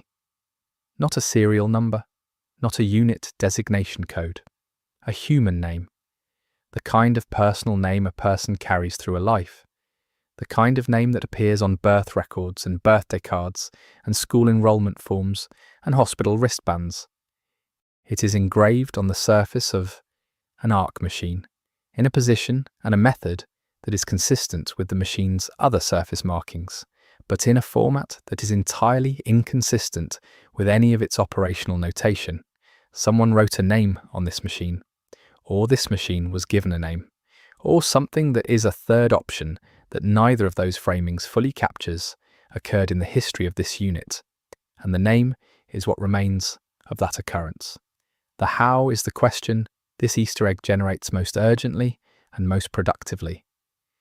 The range of possible scenarios for how a human name came to be on an arc machine is not large, and none of the scenarios in that range are comfortable. If a person engraved their name on this machine, the circumstances in which that would occur and the emotional register of that act are both things you spend time imagining. If the arc incorporated a person's name into a machine's identification in some process the game has not explained, the implications about what that process might be, about what relationship between person and machine it would represent, are not the implications of a neutral administrative act. The name is a small engraved object on a metal surface, in a place you have to work to reach, but it sits there with the weight of an entire unspoken story, and the game gives you nothing to reduce that weight, nothing to resolve it into something explicable. Just a name, on a machine. In a world where the person who carried that name is gone. The 24th Easter egg closes this chapter and returns to the theme of what the machines do with their dead. In locations where arc machine activity is or was concentrated, including areas where historical evidence suggests large numbers of arc units converged at specific moments in the game's implied timeline, there are debris arrangements that are unusual, not the scattered wreckage of machine-on-machine or human-on-machine combat, not the random deposition of mechanical fragments from structural collapse. These are arrangements of arc machine components, parts and pieces, and structural fragments, organized in specific configurations that serve no operational function. The components have been placed with intention, in specific positions, with a regularity of placement that distinguishes them from anything produced by physical processes or by the logic of a working machine. Someone or something arranged these parts deliberately, creating specific shapes from the available material. The shapes of these arc debris arrangements, when observed from above or from sufficient distance to see the whole configuration rather than the individual pieces, are consistent with burial mound geometry, the deliberate accumulation of material over or around a specific point, creating an elevation and a containment, in the shape that human cultures, across many different traditions, have used to mark and memorialize the dead. The arc debris mounds are found in locations that already carry other evidence of significant events, damage patterns, structural evidence of concentrated past activity, the environmental residue of moments of consequence. Something happened in these places, and then afterward, these accumulations of arc material were arranged in the shape of something that, in human tradition, means this place matters. This ground is marked. What happened here is acknowledged. Whether the accumulations were made by human survivors, using available debris to create memorials for events that occurred at these locations, or whether they were made by arc machines, in a behaviour whose meaning we do not have the framework to understand, The form is there, the shape of commemoration built from the body parts of machines, in the places where the most significant things happened. Chapter 3. The Survivors and Their Secrets. The 25th Easter egg opens this chapter with the act of counting, which is one of the most human things you can do, and one of the most revealing when you find evidence of someone doing it obsessively over an extended period. Tally marks appear throughout the game world in survivor-associated locations, scratched into walls, cut into wooden surfaces, marked in notebooks, and on scraps of paper. The marks are the universal notation system for keeping count of discrete things: days survived, events, observations, resources, encounters. Most of the tallies you find in Ark Raiders are in the range you would expect from a single person, keeping count over weeks or months. The counts are manageable, in the hundreds at most, consistent with the expected duration of individual survivor occupation in the spaces where they're found.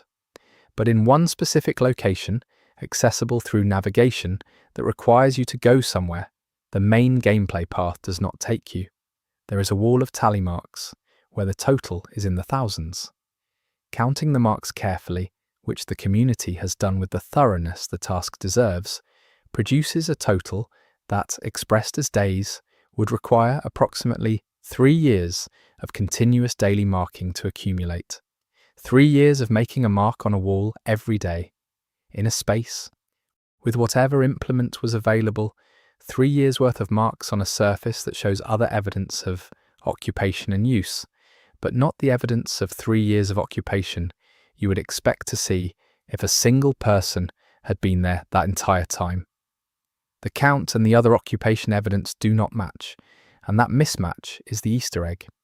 Either multiple people contributed to this tally over a long period, each adding to the same count without resetting it, maintaining the record of a collective, ongoing experience across individual participants. Or the count is not of days. It is of something that happened more frequently than once daily, something that accumulated to thousands within a shorter time frame.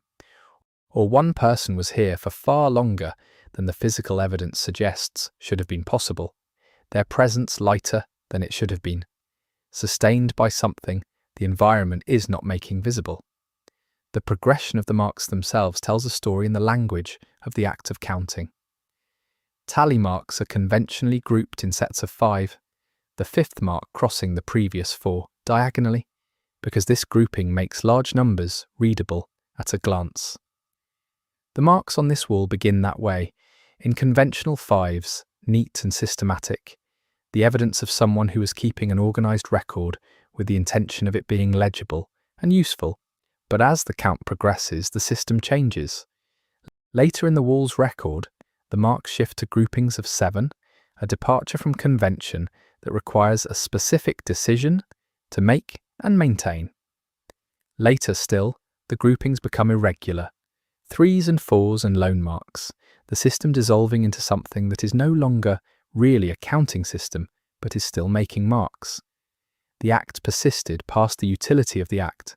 The counting continued when the counting stopped being counting and became something else. Someone made marks on a wall for a very long time, and what that act meant to them changed as they made them. The 26th Easter egg is a handwriting puzzle that requires reading certain notes in the game world critically rather than just thematically. In multiple locations, notes and messages written in handwriting that reads, as a child's, the letter formations and baseline wandering and spelling characteristic of early writing development contain content that is wildly inconsistent with a child author. The vocabulary in these notes exceeds what child development would produce at the age the handwriting suggests. The knowledge the text references is operational and tactical. The analytical frameworks applied to the observations described are adult analytical frameworks. The handwriting says young. Every other characteristic of the text says something different. The contrast is jarring once you notice it, and it is not the result of 1 or 2 unusual word choices. The knowledge and vocabulary are consistently adult throughout these otherwise child handwritten notes. The most developed example of this Easter egg found in the game is a note written on the inside cover of a school exercise book in clearly child characteristic handwriting that describes in plain operational language the patrol timing and recommended passage windows for safely moving through a specific area relative to ARC machine activity.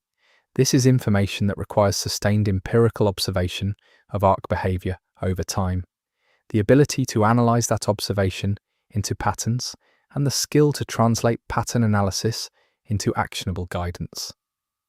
That knowledge and those skills do not reside in a child of the apparent handwriting age. What this most likely suggests, and what the question and answer format of some other child handwritten notes seems to confirm, is a dictation relationship.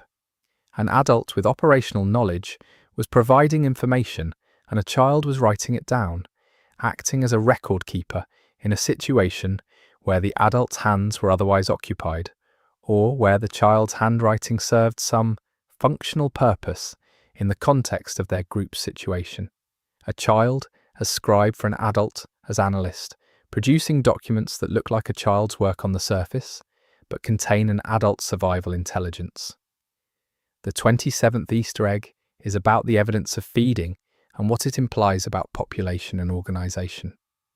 In survivor camp locations across the game world, the food preparation areas, identifiable from the remaining implements and surface evidence of cooking activity, offer clues about the population that use them if you look at the evidence systematically.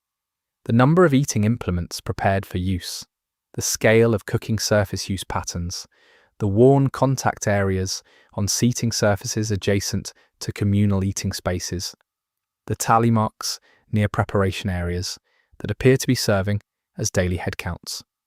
These data points, assembled across a given camp, suggest a specific population size. And in several of the survivor camp locations, the population size suggested by the food preparation evidence is significantly larger than the camp's apparent resource base, and habitation footprint could have sustained for the implied duration of occupation. The gap between implied population and implied sustainability is not small in these cases. The food preparation evidence in the most significant example suggests a daily serving count that would consume the available resources of that camp's apparent footprint. In a fraction of the time, the habitation evidence suggests the camp was occupied.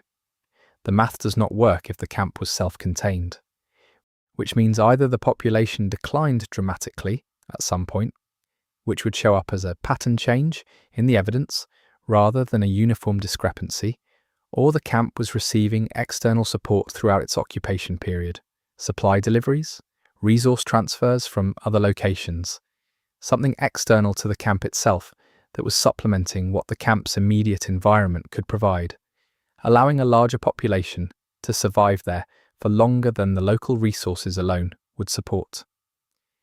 These camps were not isolated nodes, they were connected to something. The food bowls are pointing at an organisation.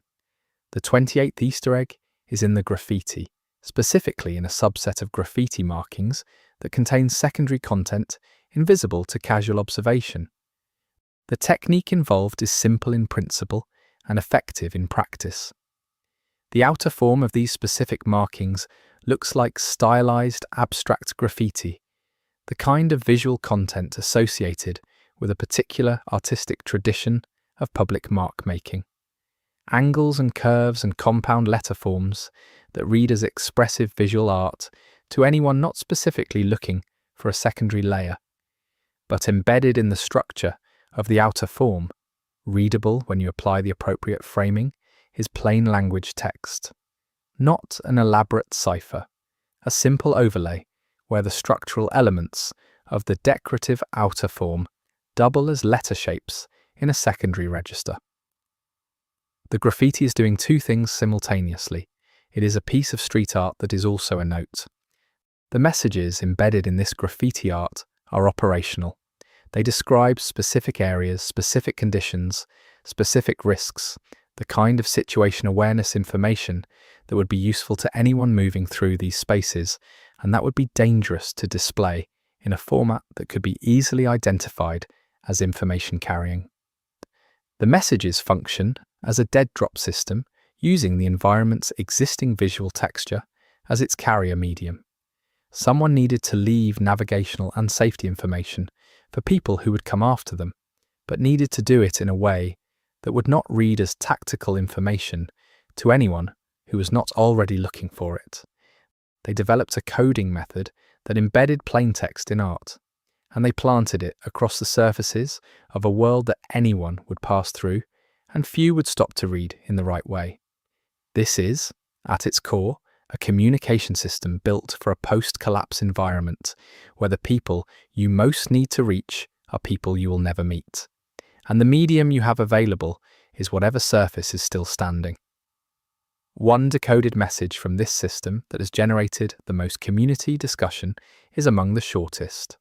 After the location identifiers and the risk assessments and the navigational guidance, there is one wall whose decoded message contains only 4 words.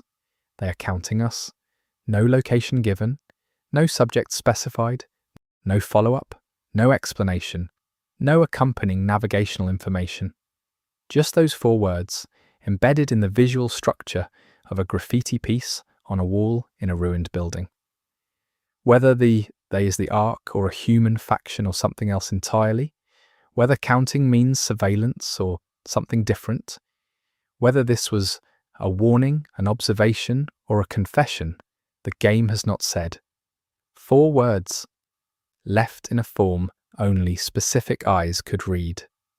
In a world already full of reasons to be afraid, the 29th Easter egg requires finding physical journals, which are distributed across the game world in the locations where the people who kept them lived or worked.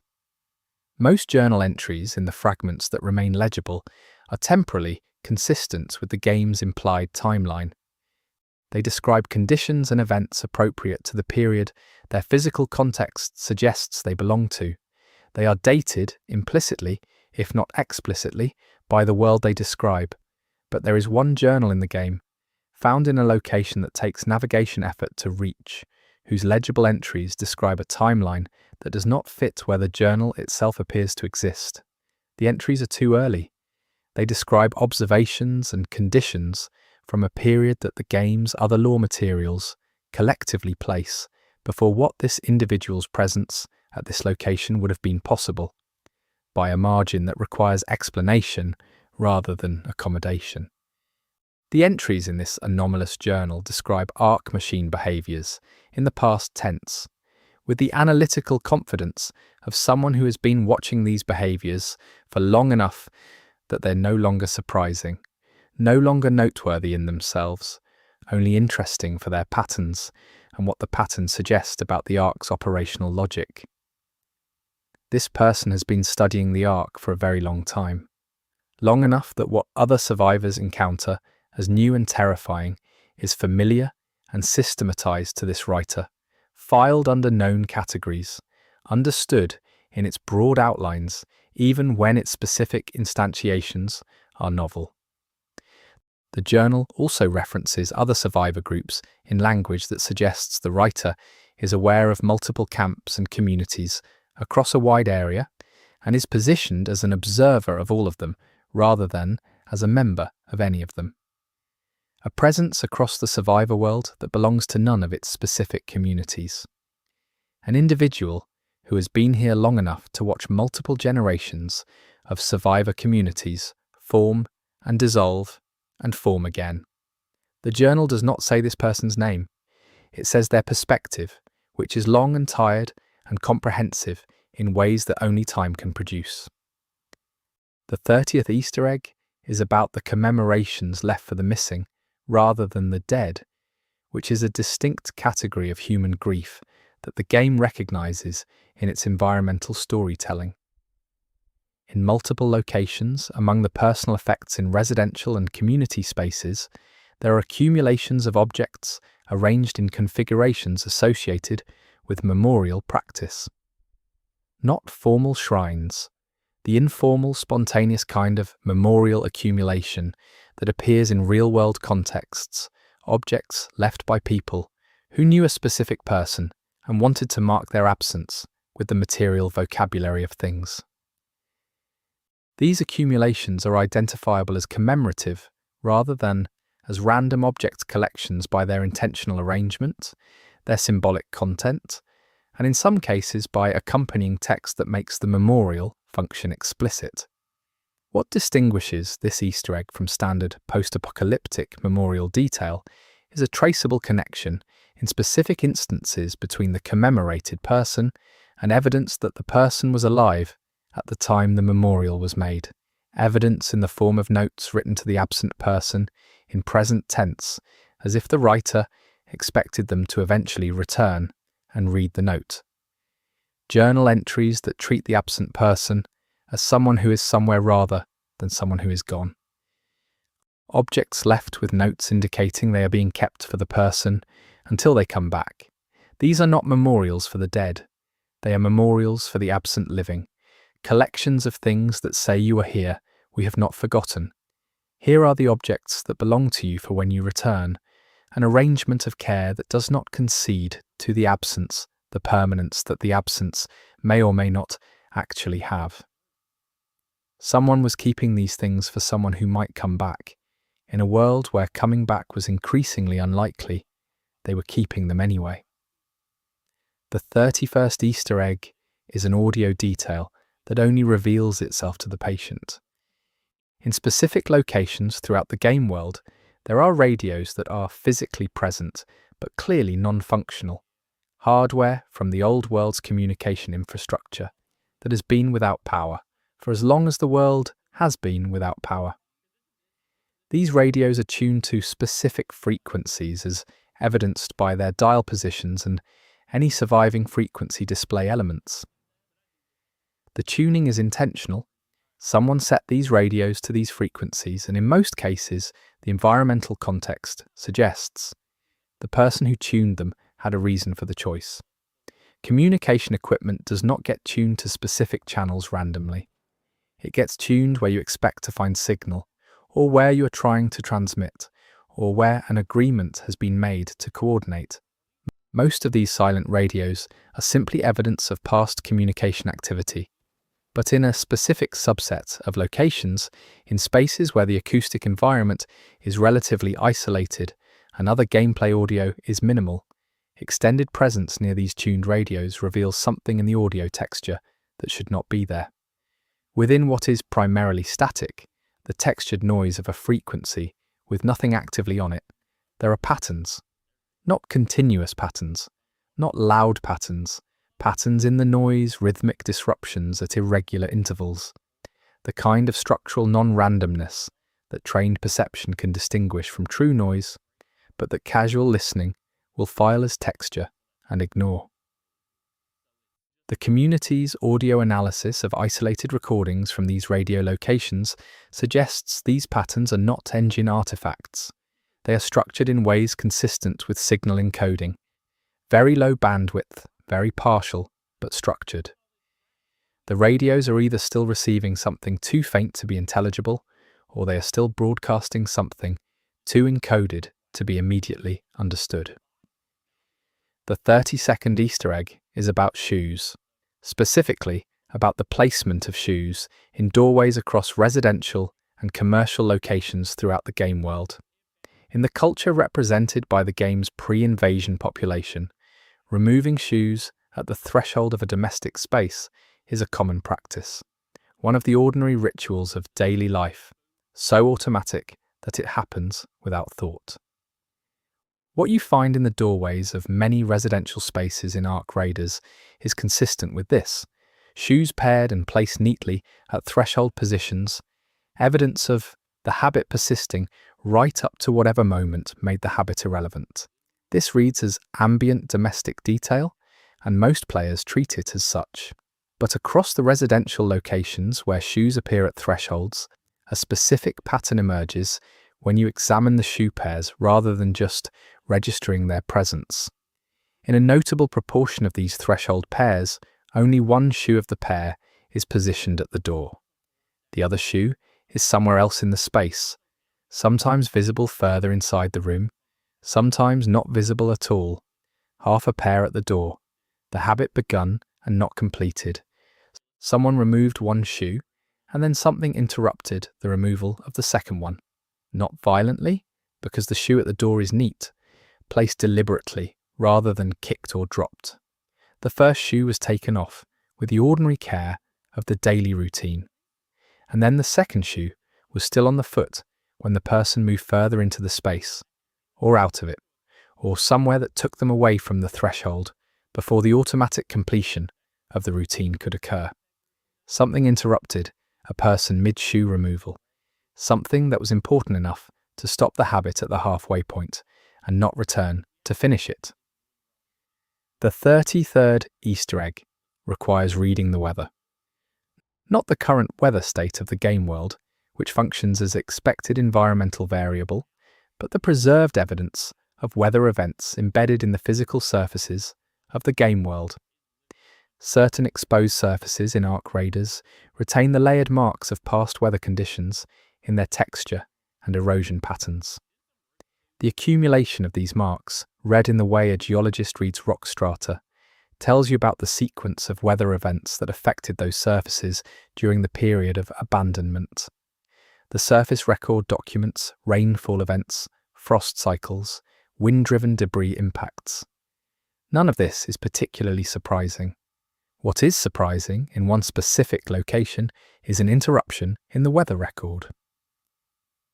The surface evidence at this specific location shows a weather event of significant intensity, a period of sustained unusual conditions that left a distinct band in the layered record before the more recent and expected weathering patterns resumed above it. The nature of the unusual event, reading from the type of marks it left, is consistent with high-intensity thermal activity, concentrated heat producing effects that normal weather does not produce in that form. The timing of this event in the surface record, inferred from the weathering that has accumulated above and below it, corresponds to a period in the game's implied timeline that other lore sources suggest was a period of significant Ark surface engagement in that area. The surface of the building is a geological record of an event that the game's text-based lore does not directly describe. The wall remembers something the documents did not write down. The 34th Easter egg is about water. In locations where natural water sources exist within or adjacent to structures, including wells, cisterns, collection systems, and natural spring features that some of the game's terrain incorporates, the degree of modification visible on these water sources tells you something about the people who found and used them after the world changed. Basic water collection structures require effort to build and maintain. The investment in that effort speaks to something about the people making it. But the water sources that reveal the most are not the ones heavily modified by organised survivor effort. The most revealing water source in the game is one that has been modified in a way that is minimal, almost invisible, but unmistakably intentional. Adjacent to a natural water collection point in a location that reads as having been a single-person occupation rather than a group camp, someone installed a filter. Not a manufactured survival filter, not something produced by a supply chain that stopped existing when everything else stopped. A hand-constructed filter, built from materials available at the site, assembled with knowledge of basic water filtration principles and care in the execution, layered substrates in the right order, a functional construction. Someone knew how to do this, had the knowledge from before, and applied it here with materials found in the ruins. Because clean water was worth the work of building something to make it clean, rather than accepting what the unfiltered collection produced. The filter has been there long enough to show significant use history. It worked for a long time. It served someone for a long time. And the care that went into its construction, the knowledge application visible in its design, is the portrait of a person who was not just surviving, but was trying to survive well. The 35th Easter egg is about the evidence of teaching. In various survivor camp locations, the habitation evidence points toward the presence of children in those communities, objects sized for young users, learning materials, the kind of environmental adaptations that groups with children make to their shared spaces. But in one camp location, this evidence of children is accompanied by something else. A small cleared area in the space, with a flat surface at the right height for a standing child, with marks on the vertical surface behind it that read as a primitive lesson board. Someone was teaching children. In a camp, in a world with no school infrastructure, no institutional support, no curriculum requirements, someone was choosing to use limited time and energy to run what can only be described as a school. The content visible on the lesson surface is elementary. Numbers and their basic relationships, the foundational structures of how quantity works, the kind of thing that is so basic that its teaching is invisible when it is happening in a functional educational system. And then on a lower section of the same surface, at the height reachable by a very small person, there are marks that are clearly student work. The tentative, varied, repeated attempts of someone just learning how to make numerals, the digits formed with the uncertainty of a person who has not yet made them often enough for the motion to be automatic. A child was learning numbers here. Someone was teaching them. In a survivor camp in a ruined world, someone decided that the children in their community should learn how numbers work, and they set up a space for it, and they conducted lessons, and the evidence of those lessons is still on the surface of the wall. The world ended, and someone was still trying to make sure the children in it knew what 7 was. The 36th Easter egg involves locks that are unlocked. Throughout the game world, secure storage elements appear in the forms consistent with the old world security practices. File cabinets with locks, secure lockers, small personal safes, padlocked containers of various types.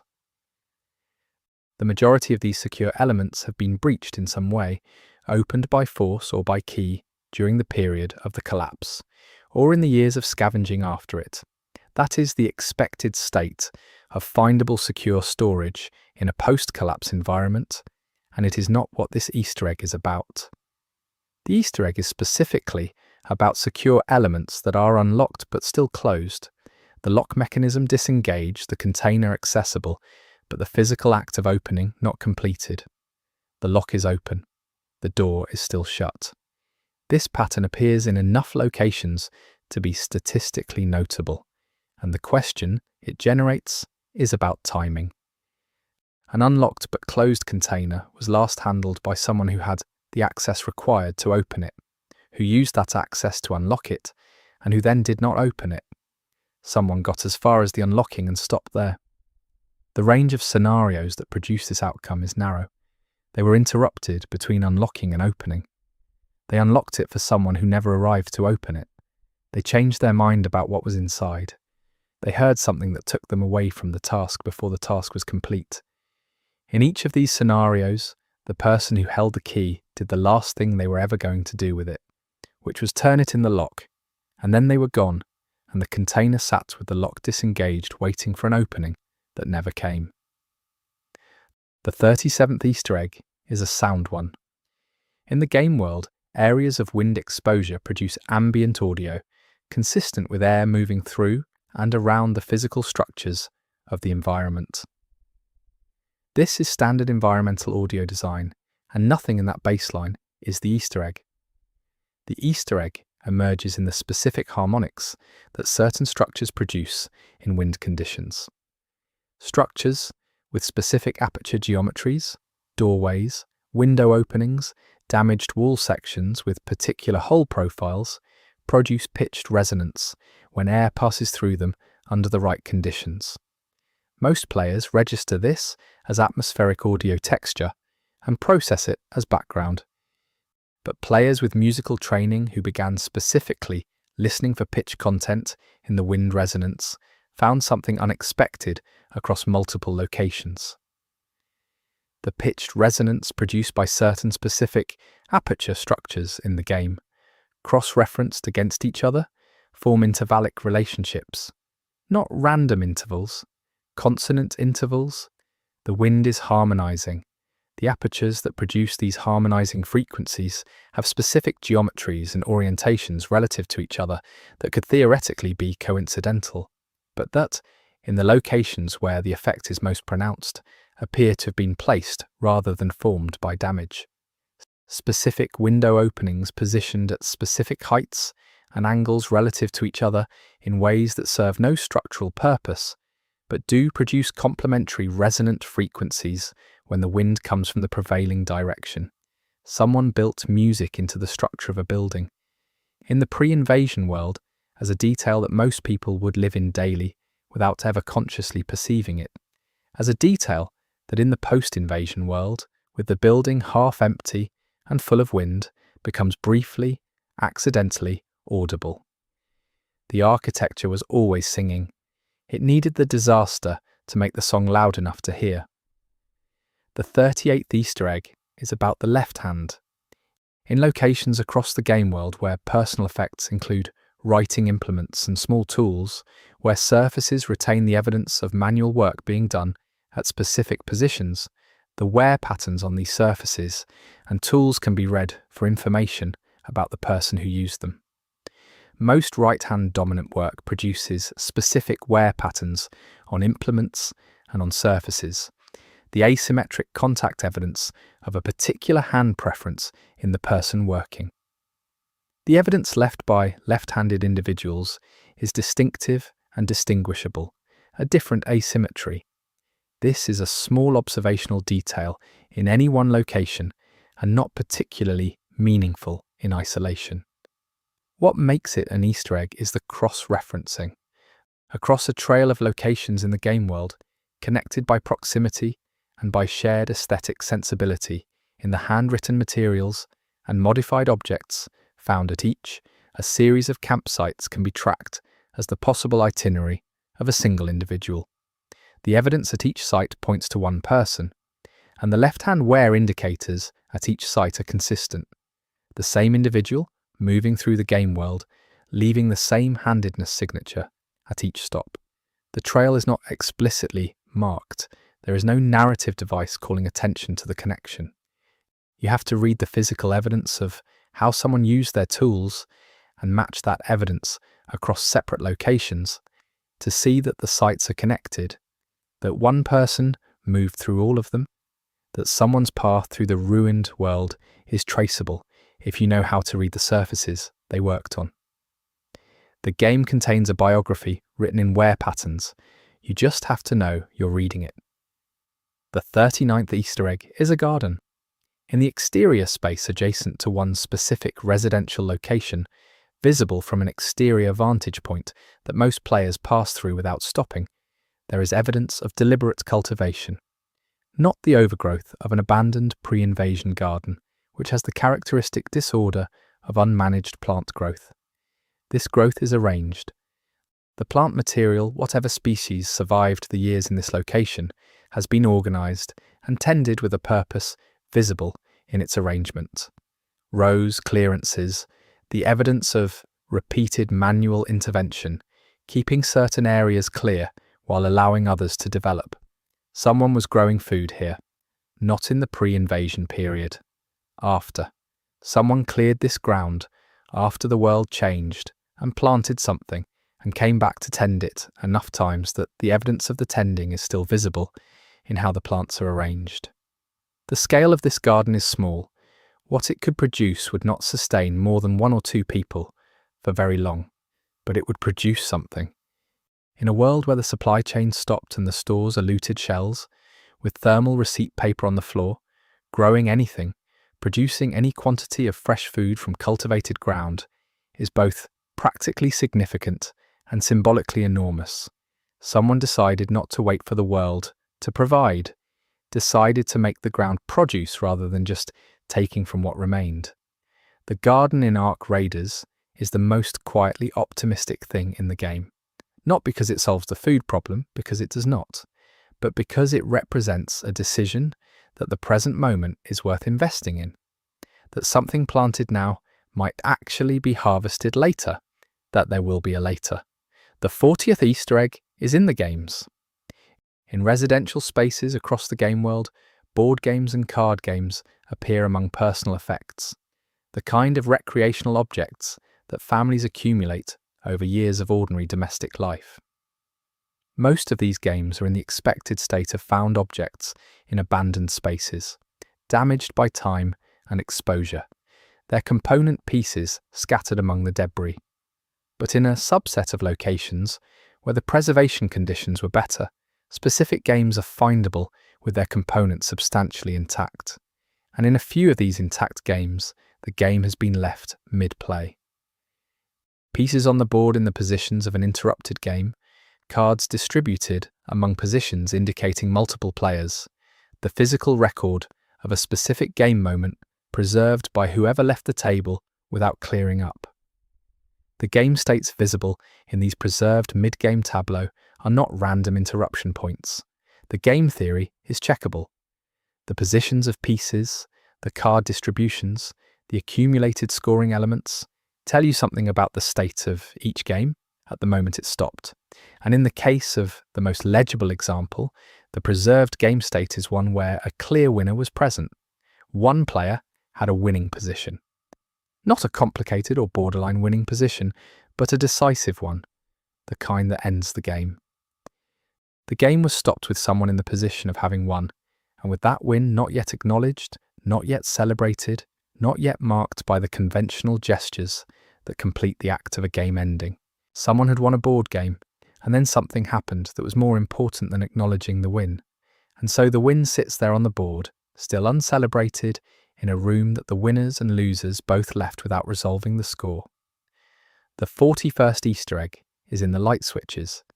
In buildings where the electrical infrastructure is well enough preserved that the light switch plates are still in their original positions, the switch states are readable, up or down, on or off at the moment the power stopped. Most of the light switches in the game world are in the off position, which is consistent with the power off event having occurred at night, consistent with the clock evidence from the first chapter, consistent with a world that was turned off while most of its lights were already dark. But in specific rooms of specific buildings, switches are in the on position, and in those rooms, the overhead light position is not a reading light or a work light, but a general illumination fixture, the kind that is on when a room is occupied and in use for something that requires visibility. The switches in these rooms are on because those rooms were in use when the power stopped. Someone was in those rooms doing something with the lights on. What makes some of these switch-on rooms notable beyond the basic observation is the combination of the switch state with the room's contents. A room in full use, a desk covered in documentation, a work surface with materials on it, a room clearly configured for activity would explain why the switch was on. But in one specific location, the switch-on room is empty. No ongoing activity is visible. The room has no materials in use, no work in progress, no reason for occupation. The lights were on in an empty room. Someone was going to come back to it. They left for the kind of brief absence that does not require turning off the lights because you will be back in a moment. And they were not back in a moment, and the lights they left on for their return stayed on until the power that ran them stopped. An empty room with the lights on, waiting for someone who was just stepping out. The 42nd Easter egg involves the children's room again, but a different observation from the drawings in Chapter 1. In a residential location containing the clear evidence of young occupants, the toys and scaled furniture, and markings of a child's domestic space, there is a window seat. The kind of built-in seating that occupies a window recess, with storage beneath the cushioned seat and a view directly out of the window. The seat cushion is worn in a specific place, a concentrated wear point on one side of the cushion consistent with a relatively small person sitting in the same position regularly over an extended period. The wear pattern is not from adult use. The scale of the contact area, the position of the wear concentration, is consistent with a child sitting here. Repeatedly, for long enough periods that the cushion shows it. The window that this seat faces in the direction the wear concentration suggests the child was looking, looks out over an approach to the building, a road or pathway visible from the window, the direction from which someone coming home would arrive. A child who sat in this seat habitually was watching for someone to come home. The position and orientation of the wear on the cushion are the record of a habit, of a child who watched the road home regularly and at length. The window faces the direction from which a returning person would approach.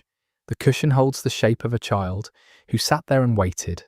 The game does not tell you who they were waiting for or whether that person came home.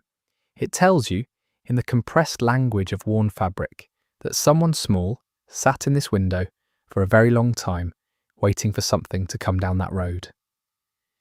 The 43rd Easter egg is in the library, a location in the game world that reads as having been a small community library space, identifiable by the shelving configuration and the residual book content, has been used after the pre-invasion period in a way that the shelving evidence makes readable.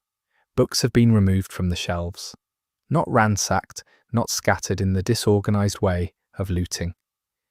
Removed with the selection pattern of borrowing, specific books taken, others left, gaps in the subject organized arrangement.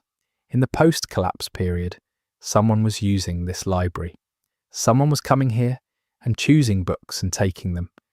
The specific gaps in the shelving, the subject categories that are now underrepresented, are readable as the collection choices of a specific intellectual appetite. Someone was taking history, someone was taking reference materials, someone was in the midst of whatever their survival situation required, reading. One shelf has been especially depleted in a way that is distinct from the others. The nature of the depleted section suggests it contained technical or instructional content, the kind of library section associated with practical skills documentation. Someone was systematically taking how-to information. Not fiction, not history, though those are also raided. Specifically, the technical and instructional materials, the books that teach you how things work, and how to make things, and how to fix things. Someone who was building something or maintaining something or learning something that required the kind of accumulated technical knowledge that the library's practical section held. In a world without functioning instruction or education infrastructure, someone found the knowledge resource that survived the collapse, and they were systematically working through its practical content. Reading to build.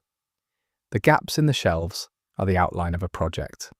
The 44th Easter egg is a smell mapped to a visual detail, which is unusual in this context but is executed in a way that bridges the two registers effectively.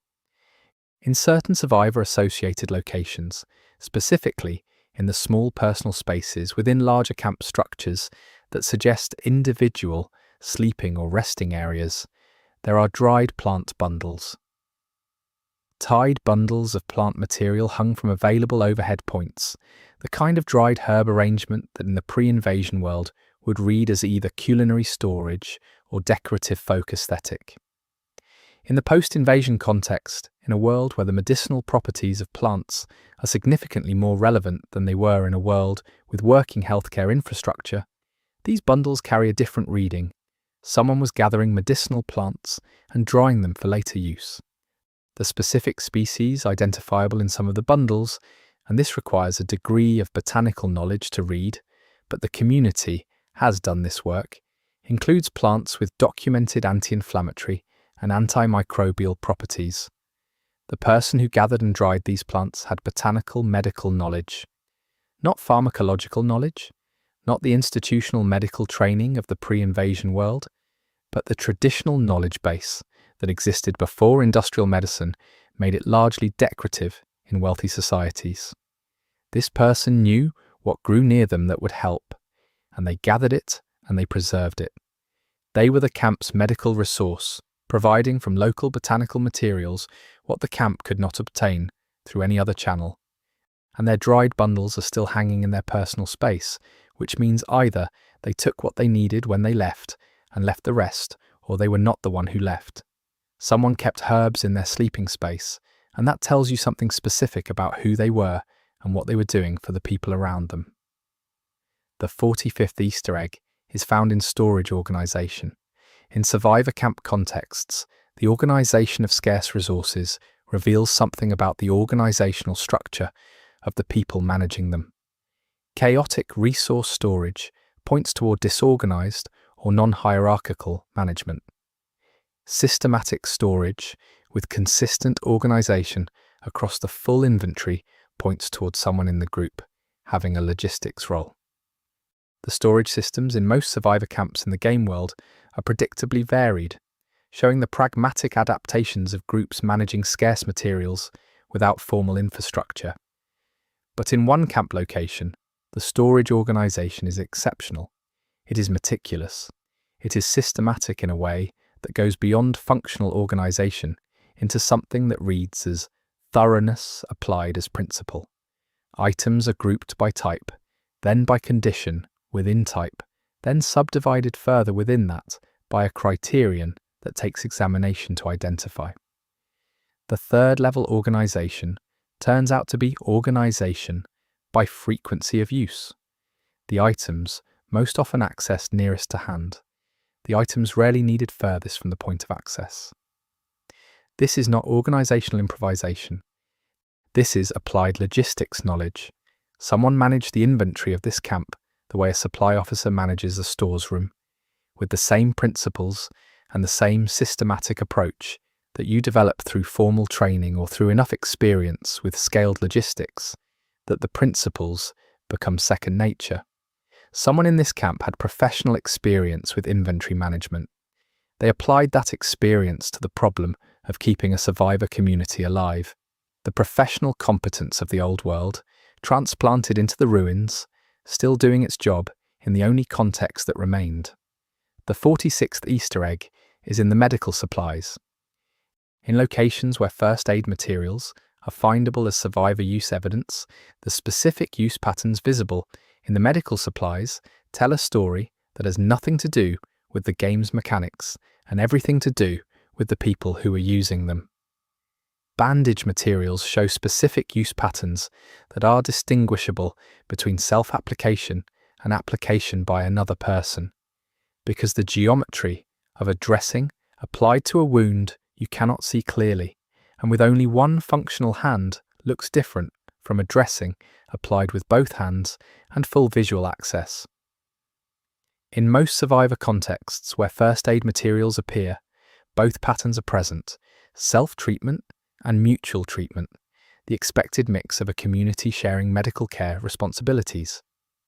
But in one specific survivor space, the first aid evidence shows exclusively mutual treatment geometry.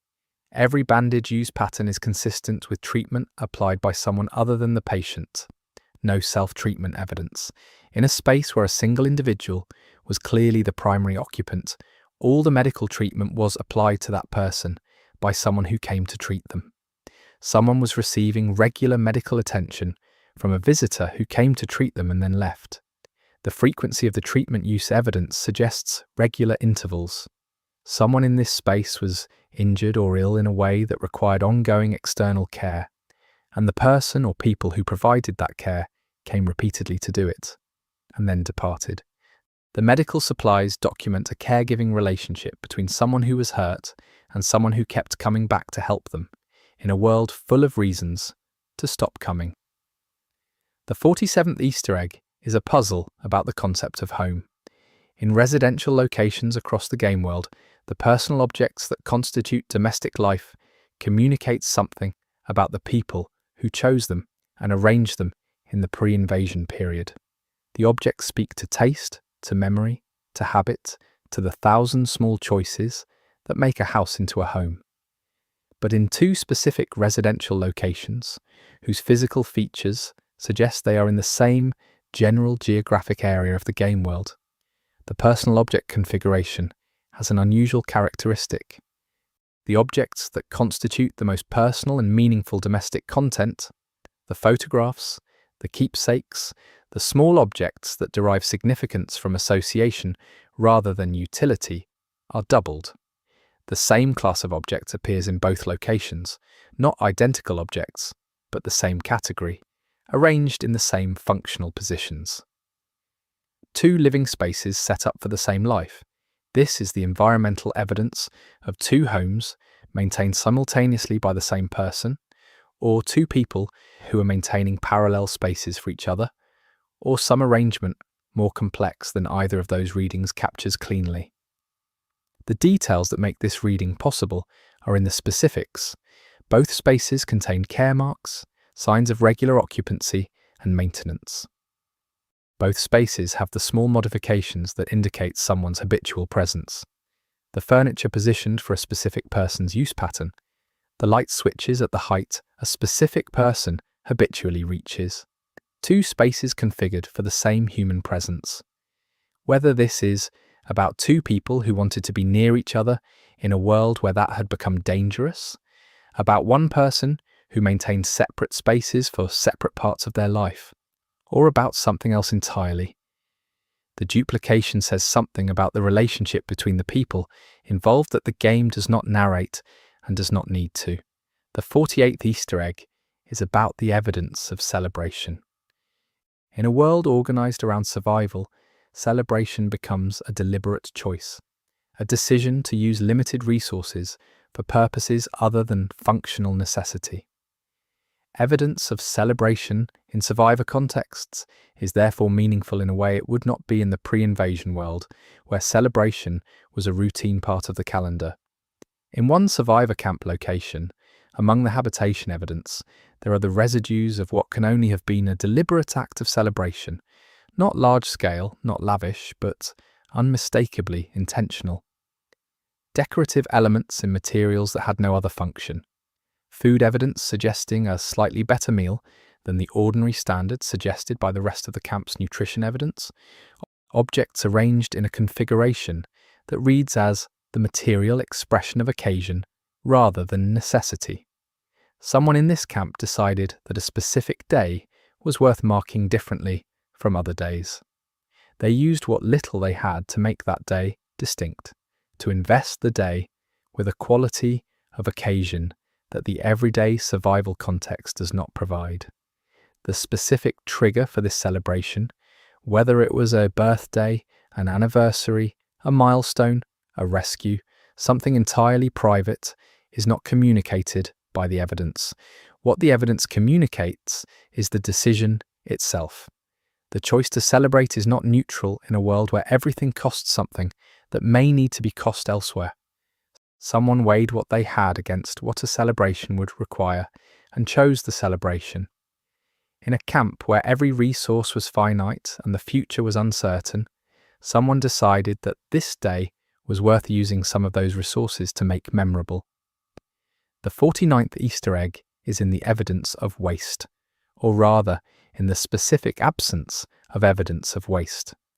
In survivor camp locations throughout the game world, the organic waste management visible in the camp's practical organization tells you something about the camp's operating duration and the behavior of the people in it. A camp occupied briefly as a temporary shelter does not develop the organized waste management systems that become necessary over longer occupation. A camp where people expect to stay develops those systems because the alternative becomes untenable.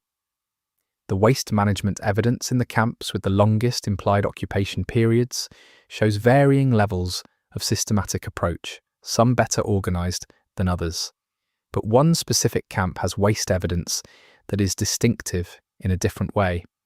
The food waste at this camp has been systematically composted and the compost actively tended in a structure built adjacent to the growing area that is not far from this camp. The compost and the garden are in dialogue with each other. The camp was feeding waste back into the ground and taking food out of the ground, a closed loop in microcosm, the smallest possible version of the agricultural cycle that pre-invasion civilization managed at industrial scale. Someone in this camp was thinking about sustainability at the longest time horizon available to them. Not just about eating today, but about the soil being productive next season. About the camp's relationship to the ground it occupied being regenerative rather than extractive. The compost pile is the evidence of someone thinking in seasons rather than days, planning for the medium term in a world that mostly had people thinking about the next few hours.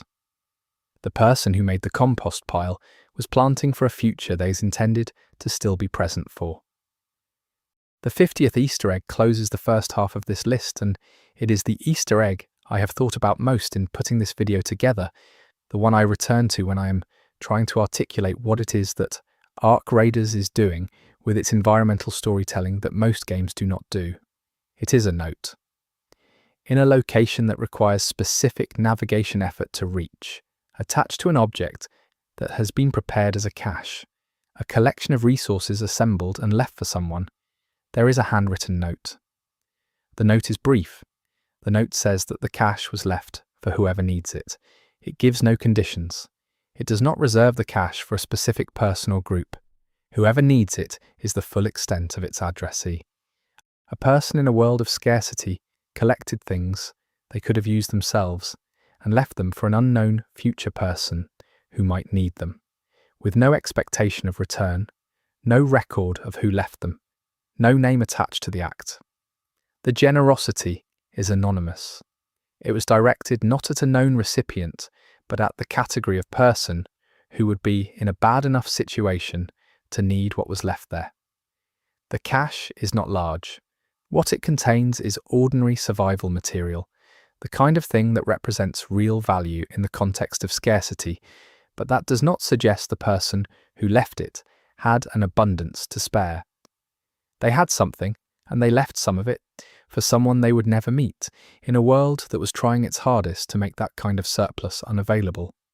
Somewhere in the ruins of a world that destroyed so much, there is a cache left by no one for everyone. The note says, "Take what you need." Nobody signed it. The 51st Easter egg opens the final phase of this list, and it begins in territory that is harder to categorize than what has come before. In the game world, there are objects that do not belong to the pre-invasion world and do not belong to the obvious survivor material culture, objects whose design language is neither the aesthetic of the old world nor the improvised vocabulary of post-collapse making. Objects that are precisely manufactured in a way that requires industrial capability, whose purpose is not immediately apparent, and whose presence in the locations where they appear is not explained by either the human or the Ark narrative the game's surface lore provides. Not Ark components, not human manufacture, something that sits between those categories, or outside both, in the space the game has not yet mapped.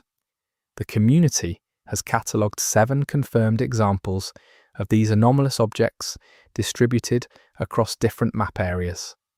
They share manufacturing characteristics that link them as a class despite their different forms. A surface treatment that catches light in a way that seems to shift slightly with the observation angle, not an optical illusion, but an actual material property.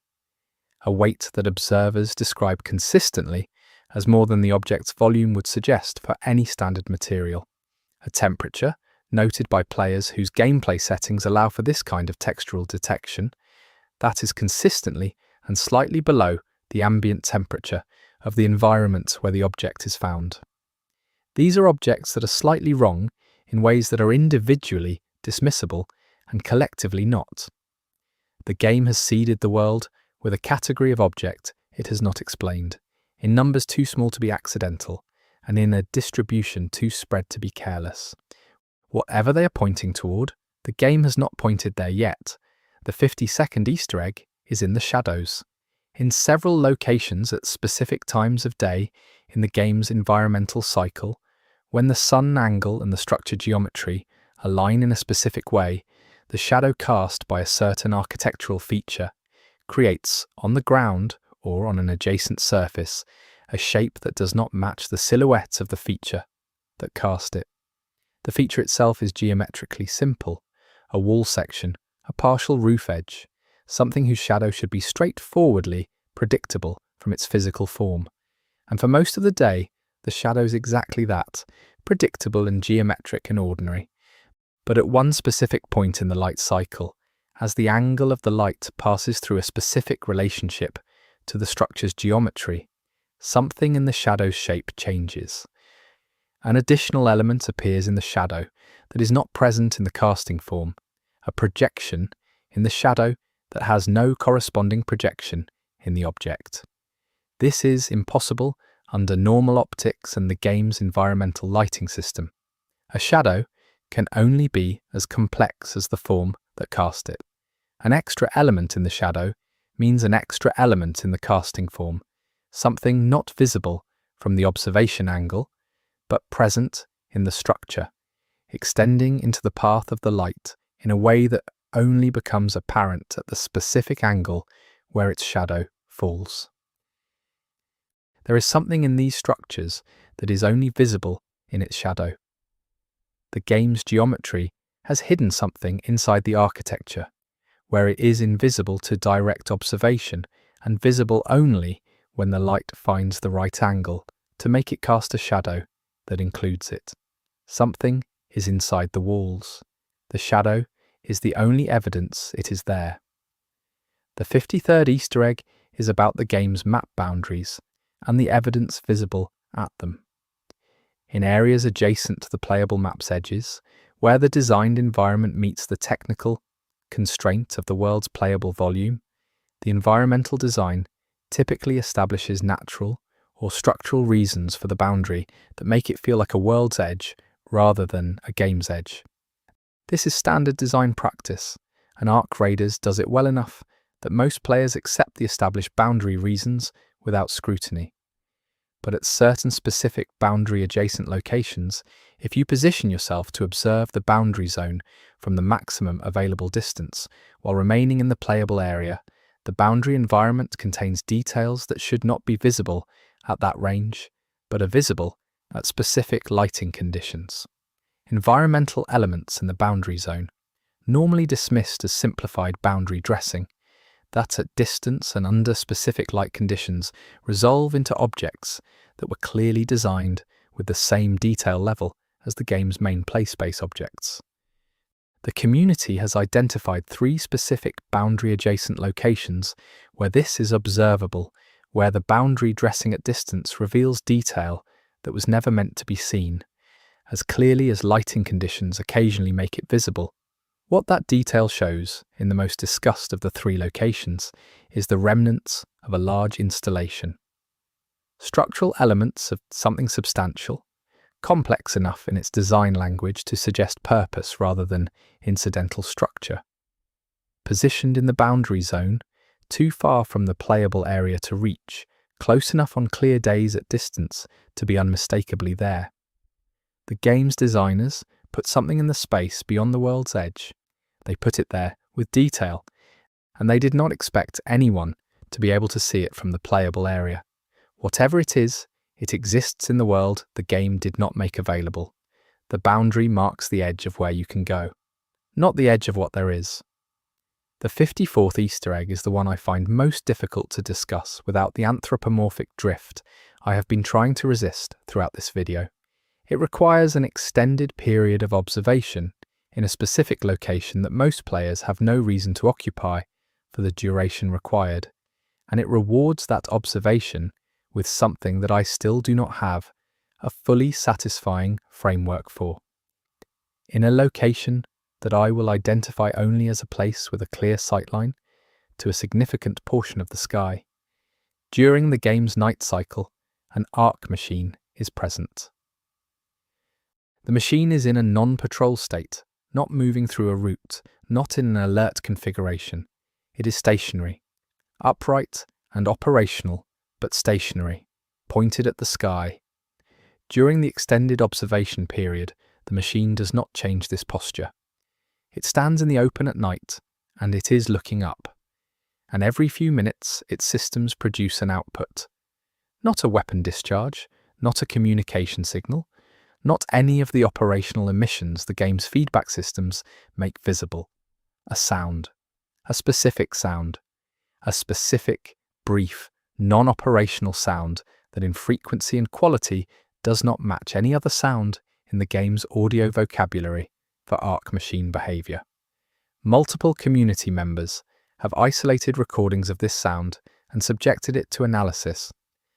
The consistent description across those analyses is that the sound falls within the frequency and tonal range associated in human acoustic tradition with what we call music. Not music, not a melody, not anything structured enough to be analysed as composition, but a sound with the quality of expression rather than function, of something produced not to accomplish a physical outcome, but to put something into the air. A machine in the open at night, looking at the sky, making a sound that has no operational purpose. Whatever the game is doing with that image, whatever it is asking you to think about as you stand there in the dark, watching a machine, look upward, and emit something that sounds like feeling, the image is deliberate. The machine chose to be there. The sound it makes is not random. Whatever it is looking for in that sky, it has been looking for it every night, for as long as the games world has had nights. The 55th Easter egg is in the mirrors again, a second distinct mirror-related observation. In locations where mirrors remain intact and reflective enough to show clear images, the reflections in some of them include details that are not present in the room viewed directly. Small objects, objects placed behind the mirror's mounting position, and therefore not visible from any direct angle in the room, that are only visible in the reflection. Objects placed specifically and deliberately where only a mirror's reflection can show them. Someone put things behind mirrors to be seen only in reflections. The objects are small enough that their size makes identifying them difficult in reflection, but the community has catalogued enough specific examples to establish that what is being hidden behind mirrors is documentation. Folded paper, small pages, notes, written materials positioned so that the only way to access them is to look in the mirror and read what the reflection shows. The content of these mirror-positioned notes, in the cases where the reflection is clear enough and the angle is workable enough to allow reading, is in a smaller script than the game's typical handwritten props. The notes are dense, multiple lines visible in the fragment that the reflection allows you to see. The content in every legible example is observational.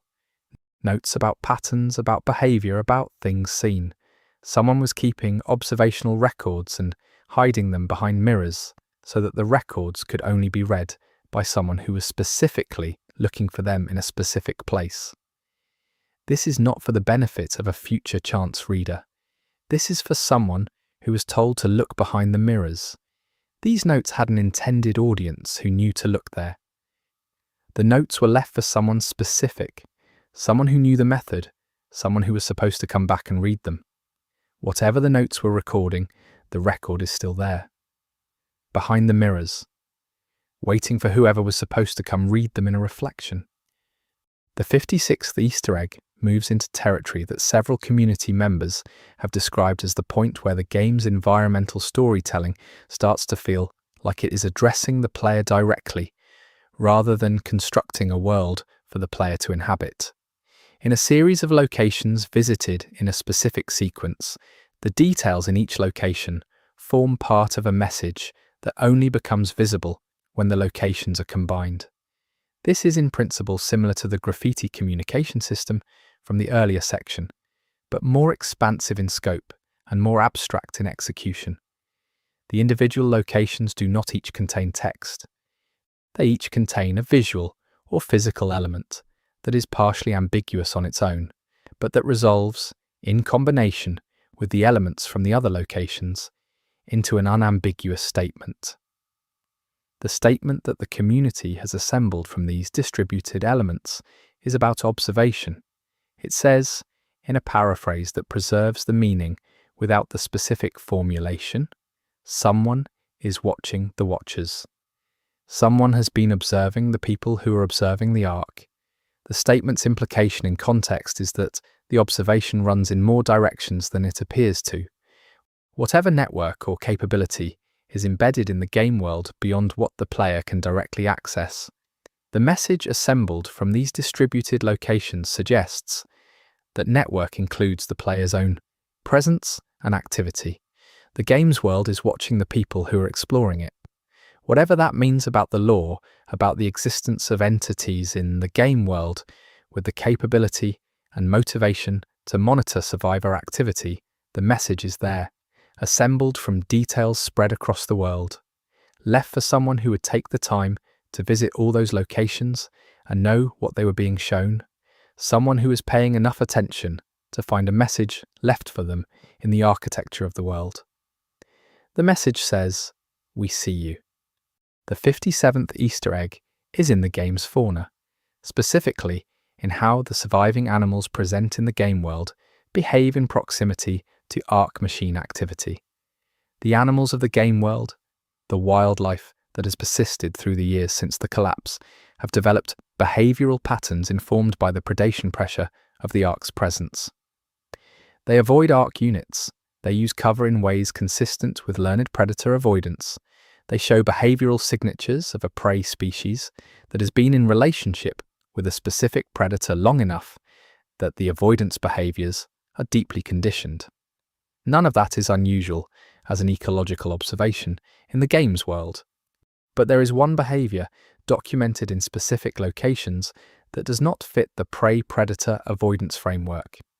In certain locations, certain animals appear to approach Ark machines, not aggressively, not in ways consistent with territorial defense or challenge behavior, with what behavioral ecology would describe as curiosity, or with what behavioral ecology would more cautiously describe as approach without the withdrawal response that prey-predator relationships typically produce.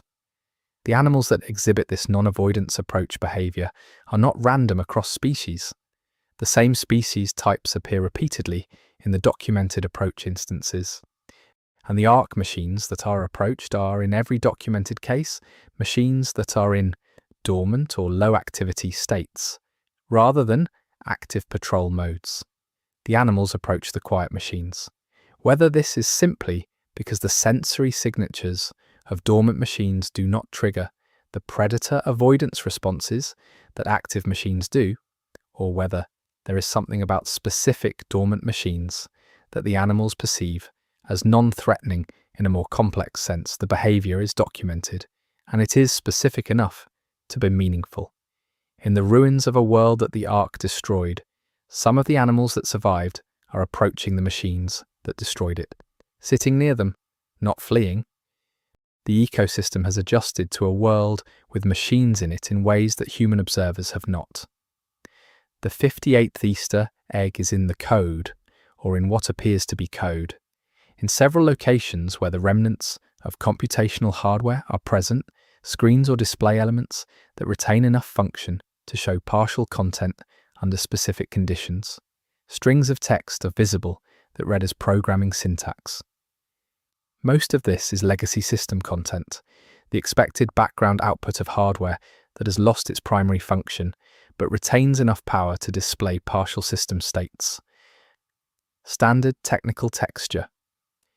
But in one specific display element, visible at one specific condition that requires exploration of the room's other power elements to achieve, the text visible on the screen is not legacy system content. The syntax structure is current in a way that pre-collapse system residue is not. This code is running. Whatever this system is connected to and whatever it is doing, the display is showing the live output of active process execution in a building that appears from its physical state to have been abandoned for years. The code's output is not long enough to fully identify its function, but the community's technical readers have identified structural elements consistent with a monitoring routine. The system is receiving input from somewhere, processing it, and producing output in a cycle that has been running, by the evidence of the display, for a very long time. Something has kept this system powered, perhaps a dedicated power source whose existence is not visible from the room's main features. Something has kept it running its monitoring loop. Whatever it is, monitoring has been worth monitoring for long enough to justify the investment of keeping this hardware operational in a ruined building. There is a live system running in the ruins. It has been running since before you arrived. It will presumably keep running after you leave. It is watching something, and whatever it is watching, it has found enough of interest to never stop.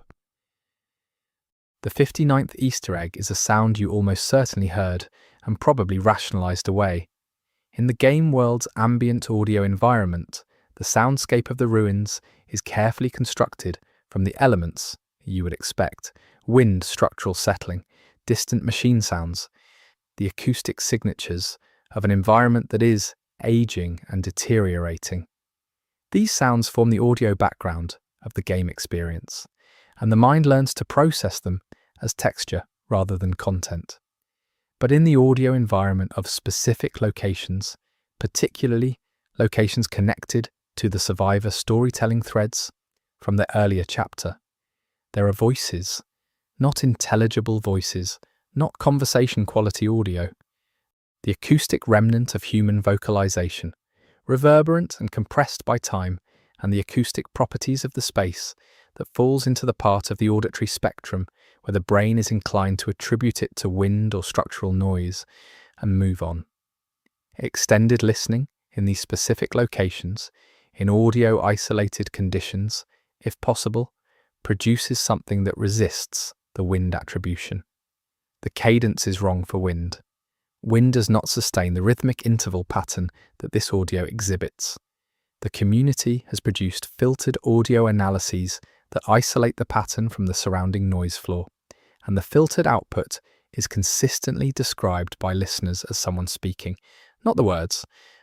The words are not recoverable from what the audio has become after however long it has been in this acoustic environment, but the speech pattern, the rhythm and interval and cadence of a human voice speaking, rather than singing or crying or any other vocalization mode, is what the filtered audio resolves into. There is a recording somewhere in the game world's audio architecture of a human voice speaking. It has been degraded past intelligibility, but the pattern of speech is still there, looping in the ambient audio of specific locations, saying whatever it was saying in an envelope of noise that has absorbed the meaning while preserving the music of a voice that was once specific. The 60th Easter egg is about what is not in the survivor spaces. The absence evidence, the empty positions and negative spaces that document removed objects rather than present ones. In survivor camp habitation, the most important and most portable resources would be taken when leaving rather than left behind, creating specific patterns of absence in the remaining material. Most of the absence evidence in survivor camps reads as this expected category: resources removed for ongoing use, the ordinary taking what you need that the cache note from Easter egg 50 modelled from the other side. But in one camp the absence evidence is unusual. What was removed from this camp was not the expected practical resource categories. The absent objects are reading from the negative spaces and the context of what remains, primarily personal items, photographs, keepsakes, the objects that derive their value from association rather than utility. Someone left this camp and took their memories with them, instead of or alongside the practical survival material.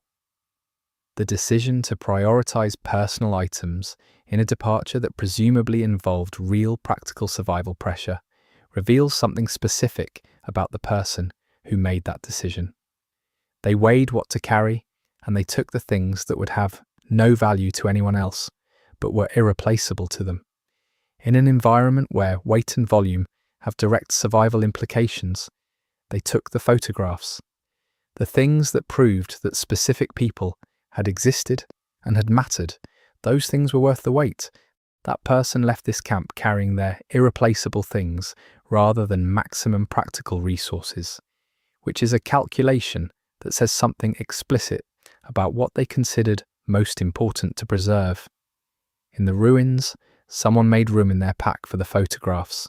Whatever else they left behind, they took the evidence that people had been loved. The 61st Easter egg is in how certain objects are worn.